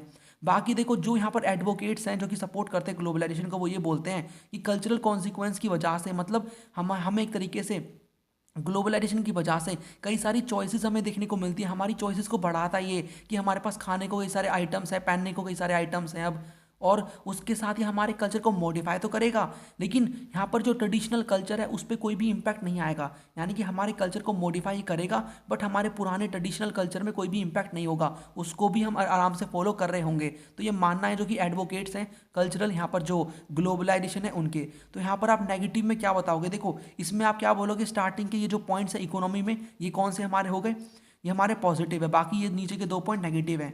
इसमें कौन से नेगेटिव है, यहाँ पर जो कल्चरल होमोजिनाइजेशन हो रहा है और हेट्रोजिनाइजेशन हो रहा है, डिफरेंट कल्चर बनता जा रहा है, और इससे जो यहाँ पर क्या हो रहा है, हमारे कल्चर को थ्रेट पहुँच रहा है, ये हमारे नेगेटिव पॉइंट्स हैं, ठीक है। और ये वाला हमारा पॉजिटिव पॉइंट है कि एनलार्ज करता है हमारे चॉइसेस को, ये मॉडिफाई करता है हमारे कल्चर को विदाउट ओवरवेलमिंग दी ट्रेडिशनल, जो ट्रेडिशनल कल्चर है उसमें एक तरीके से उसमें कोई भी प्रॉब्लम नहीं होती, उसको भी हम आराम से फॉलो कर रहे होते हैं, राइट। तो कल्चरल होमोजिनाइजेशन, यहाँ पर यूनिफॉर्म कल्चर है, कल्चरल हेट्रोजिनाइजेशन, डिफरेंट कल्चर आ रहे हैं और हम अपने कल्चर की तरफ ध्यान नहीं दे रहे हैं, राइट। तो इन पॉइंट्स को यू कैन मेंशन, कोई भी क्वेश्चन आता है तो। बाकी 2 मार्क का क्वेश्चन भी बन सकता है कल्चरल होमोजिनाइजेशन और कल्चरल हेट्रोजिनाइजेशन के ऊपर भी, इसको आपको पढ़ के रखना है, इनको आप अलग कॉन्सेप्ट भी बोल सकते हो अंडर कल्चरल कॉन्सिक्वेंस। तो यहाँ पर हमने पूरा रिवीजन कर लिया है, पूरे सिलेबस का ये बुक हमारी कंप्लीट होती है, सातों के सातों चैप्टर हमने कंप्लीट कर लिए हैं। चलिए क्विक तरीके से एक बार रिवाइज और करते हैं ताकि आपके माइंड में क्लैरिटी आए। तो कहानी की शुरुआत हमारी एंड ऑफ बायपोलैरिटी चैप्टर से होती है, जहाँ पर हमने पढ़ा कि किस प्रकार का सोवियत सिस्टम था, कैसे यहाँ पर यूएसएसआर बनता है 1917 में, सोशलिज्म को ये अडॉप्ट करते हैं, कई सारे यहाँ पर इनकी जो इकोनॉमी है वो डेवलप थी, कई सारी प्रॉब्लम्स भी यहाँ पर हमें देखने को मिल जाती हैं यूएसएसआर के अंदर, तो कई सारी प्रॉब्लम्स भी थी सोवियत यूनियन के अंदर, उन पे काम करने की बात की जाती है, रिफॉर्म्स आते हैं, मिखेल गॉर्बाचेव रिफॉर्म लेकर आते हैं, रिफॉर्म क्यों ज़रूरी थे ये हमने देखा। और उसके बाद यहाँ पर किस प्रकार से यहाँ पर बोरिस येल्टसिन आते हैं जो कि डिक्लेयर करते हैं यूएसएसआर का disintegration, Commonwealth of independent state क्या है, क्यों डिसइंटीग्रेशन होता है यूएसएसआर का, हमने देखा कई सारी प्रॉब्लम्स भी थी, ठीक है, इनके बारे में हमने देखा कौन कौन से रीजंस थे, economic stagnation, Gorbachev policies, stagnant administration और excessive militarisation, comparison with the west, rise of nationalism and desires. उसके बाद क्या कॉन्सिक्वेंस निकलते हैं, वो यहाँ पर कोल्ड वॉर खत्म हो जाता है, यूएस का डोमिनेंस आता है, नए नए प्लेयर्स का एमरजेंस होता है। उसके बाद शॉक थेरापी हमने देखी, शॉक थेरापी किस प्रकार से यहाँ पर क्या क्या सिस्टम में चेंज करना पड़ता है, क्या इसके कॉन्सिक्वेंसेज होते हैं, कितना नेगेटिव प्रभाव इसका पड़ता है लोगों के ऊपर। उसके बाद यहाँ पर हमने देखा कि डिसइंटीग्रेशन हो जाता है, यूएस की हेजमिनी आती है, हेजमिनी देखने को मिलती है थ्रू यहाँ पर फर्स्ट गल्फ वॉर, 9/11 का अटैक किस प्रकार का था, कैसे यहाँ पर ऑपरेशन एंड्योरिंग फ्रीडम के बारे में हमने स्टडी किया इसमें, और हमने फर्स्ट गल्फ वॉर में किसके बारे में स्टडी किया, ऑपरेशन डेजर्ट स्टॉर्म, ये इंपॉर्टेंट है। उसके बाद अरब स्प्रिंग यहाँ पर आती है, किसके खिलाफ, ऑटोक्रेटिक डिक्टेटरशिप के खिलाफ, डेमोक्रेसी के फेवर में, इसके बारे में जाना हमने, तुनीसिया से स्टार्ट हुई थी। उसके बाद new centre of power emerge होते हैं, यूरोपियन यूनियन, मार्शल प्लान आता है, इकोनॉमिक फील्ड में किस प्रकार से इसका इन्फ्लुएंस है, पॉलिटिकल फील्ड में किस प्रकार से, मिलिट्री की फील्ड में किस प्रकार से हमने देखा। आसियान हमने देखा, यहाँ पर आसियान का क्या ऑब्जेक्टिव है, कैसे बैंकॉक डिक्लेरेशन साइन होता है, आसियान वे क्या है, 3 पिलर्स कौन कौन से, ये हमने देखा। हमने कंट्रीज़ के बारे में जाना, आसियान का विजन 2020 का, कैसे चाइना एक बहुत बड़ी यहाँ पर इकोनॉमी डेवलप होता है, इस प्रकार से हमने देखा। 4 मॉडर्नाइजेशन, जहो एनलाई क्या लेकर आते हैं, डैन चाओपिंग यहाँ लेकर आते हैं, ओपन डोर पॉलिसी, कौन कौन सी प्रॉब्लम्स थी उनके बारे में देखा, इंडिया चाइना रिलेशंस के बारे में देखा, कैसे राजीव गांधी की जो विजिट है वो रिलेशन को चेंज कर देती है इंडिया चाइना के, अब प्रेजेंट में किस प्रकार के रिलेशंस हैं, ब्रिक्स यहाँ पर क्या है, ब्रिक्स में कितनी कंट्रीज हैं, ये सब हमने देखा, ऑब्जेक्टिव्स के बारे में जाना, रशिया कैसे एमर्ज हो रहा है as a new centre of power, India कैसे एमर्ज हो रहा है, इसराइल कैसे एमर्ज हो रहा है, इनके बारे में हमने इनकी डेवलपमेंट के बारे में स्टडी किया। उसके बाद here I am using the black pen. तो यहाँ पर साउथ एशिया, इस वाले में हमने देखा साउथ एशिया किस प्रकार का है, ठीक है, कितनी कंट्रीज़ हैं, क्यों यहाँ पर पाकिस्तान में यहाँ पर डेमोक्रेटिक गवर्नमेंट सेटअप नहीं हो पाई, ये हमने इसके बारे में देखा। कौन कौन सी कंट्रीज़ आती हैं ये हमने मैप के थ्रू अंडरस्टैंड किया। उसके बाद यहाँ पर इतनी कॉन्फ्लिक्ट श्रीलंका का, सिन्हलाज वर्सेस तमिल, इनके बारे में स्टडी किया, क्या अचीवमेंट है श्रीलंका की वो हमने देखा। इंडिया पाकिस्तानी कॉन्फ्लिक्ट किन किन चीज़ों में होते हैं इनके बारे में स्टडी किया हमने। कौन कौन से एरियाज है कॉपरेशन के, किन किन फील्ड में कॉपरेट किया जा रहा है। इंडिया बांग्लादेश के रिलेशंस के बारे में देखा। पीस एंड कॉपरेशन, यहाँ पर कॉपरेशन किस प्रकार से होती है वो हमने देखा। पीस एंड कॉपरेशन कैसे मेंटेन किया जा रहा है, सार्क सेप्टा क्या है वो हमने देखा। इंटरनेशनल ऑर्गेनाइजेशन किस प्रकार से यूएन का फॉर्मेशन होता है, और यहाँ पर कौन कौन सी प्रिंसिपल ऑर्गन्स है, एजेंसीज है, कौन कौन से रिफॉर्म्स की बात की जाती है, क्या क्राइटेरिया था रिफॉर्म्स को लेकर, we have studied about this as well. उसके बाद India and UN reform, India क्यों चाहता है परमानेंट मेंबर बने यूएनएससी का, वो हमने देखा, और क्या इसके अंदर इश्यूज है, प्रॉब्लम्स हैं। यूनेस्को, यूनिसेफ, आईएलओ के बारे में हमने जाना। उसके बाद security in the contemporary world के अंदर हमने देखा सिक्योरिटी क्या होती है। उसके बाद एक्सटर्नल किस प्रकार की है, कौन कौन से कंपोनेंट्स है, deterrence, defence, balance of power, alliance building. हमने ट्रेडिशनल नोशन में इंटरनल के बारे में भी स्टडी किया है, इंटरनल में कौन कौन सी चीज़ें आती हैं, ट्रेडिशनल सिक्योरिटी एंड कॉपरेशन के बारे में हमने स्टडी किया। कॉन्फिडेंस बिल्डिंग क्या है वो जाना। नॉन ट्रेडिशनल में कौन सी आते हैं, नए नए थ्रेट्स आ रहे हैं, terrorism, human rights, global poverty, यहाँ पर माइग्रेशन, हेल्थ एपिडेमिक्स, इनके बारे में हमने स्टडी किया है। उसके साथ यहाँ पर हम नेक्स्ट चैप्टर की तरफ जाने से पहले हमने ये भी स्टडी किया इंडिया की सिक्योरिटी स्ट्रैटेजी क्या है, तो किन किन चीज़ों पे हम काम कर रहे हैं। फिर हम चलते हैं हमारे नेक्स्ट चैप्टर की तरफ जो कि हमारा एनवायरनमेंट एंड नेचुरल रिसोर्स है। रियो समिट के अंदर क्या होता है, कॉमन बट डिफरेंशिएटेड रिस्पॉन्सिबिलिटी क्या है, एजेंडा 21 क्या है, ग्लोबल कॉमन्स क्या होते हैं, एग्जाम्पल हमने इनके देखे। कॉमन बट डिफरेंशिएटेड रिस्पॉन्सिबिलिटी का कॉन्सेप्ट के बारे में हमने जाना क्या कॉन्सेप्ट है। उसके बाद इंडिया का क्या एनवायरनमेंट के प्रति स्टैंड है, इसके बारे में स्टडी हमने किया है। उसके बाद यहाँ पर हमने देखा ग्लोबलाइजेशन क्या होता है, क्या इसके कॉज है, कौन से इसके नेगेटिव पॉइंट है, हर फील्ड में इसके कॉन्सिक्वेंसेस के बारे में हमने स्टडी किया, भले वो पॉलिटिकल हो, इकोनॉमिक हो, यहाँ पर कल्चरल हो। दोनों टर्म्स के बारे में देखा, कल्चरल होमोजिनाइजेशन और कल्चरल हेटेरोजिनाइजेशन। तो ये था हमारा पूरा का पूरा सिलेबस। आई होप आपके माइंड में क्लैरिटी आई होगी। पार्ट 2 वीडियो भी आ जाएगी जिसके अंदर बुक नंबर 2 आपकी जो है इंडिया सिंस इंडिपेंडेंस, उसके भी यहाँ पर मैं आपको शॉर्ट नोट्स बना के इस तरीके से एक्सप्लेनेशन प्रोवाइड कर दूंगा, आपको काफ़ी हेल्प मिलेगी। चलिए फिर विदाउट एनी डिले वीडियो को एंड करता हूँ। यहाँ पर मैं नेक्स्ट वीडियो के अंदर मिलेंगे। प्लेलिस्ट का लिंक नीचे मिल जाएगा, टेलीग्राम का लिंक नीचे मिल जाएगा, ज्वाइन कर लो, सारी चीज़ें आपको वहाँ से मिल जाएंगी। चलिए फिर मिलते हैं नेक्स्ट वीडियो के अंदर। ये है इस वीडियो का end. Thanks for watching and as always God bless you all. एक और चीज़, वीडियो को लाइक कर देना, बहुत मेहनत लगती है प्रिपेयर करने में, और चैनल पे नए हो तो सब्सक्राइब करके बेल आइकन ऑन कर देना। चलिए फिर नेक्स्ट वीडियो में मिलते हैं।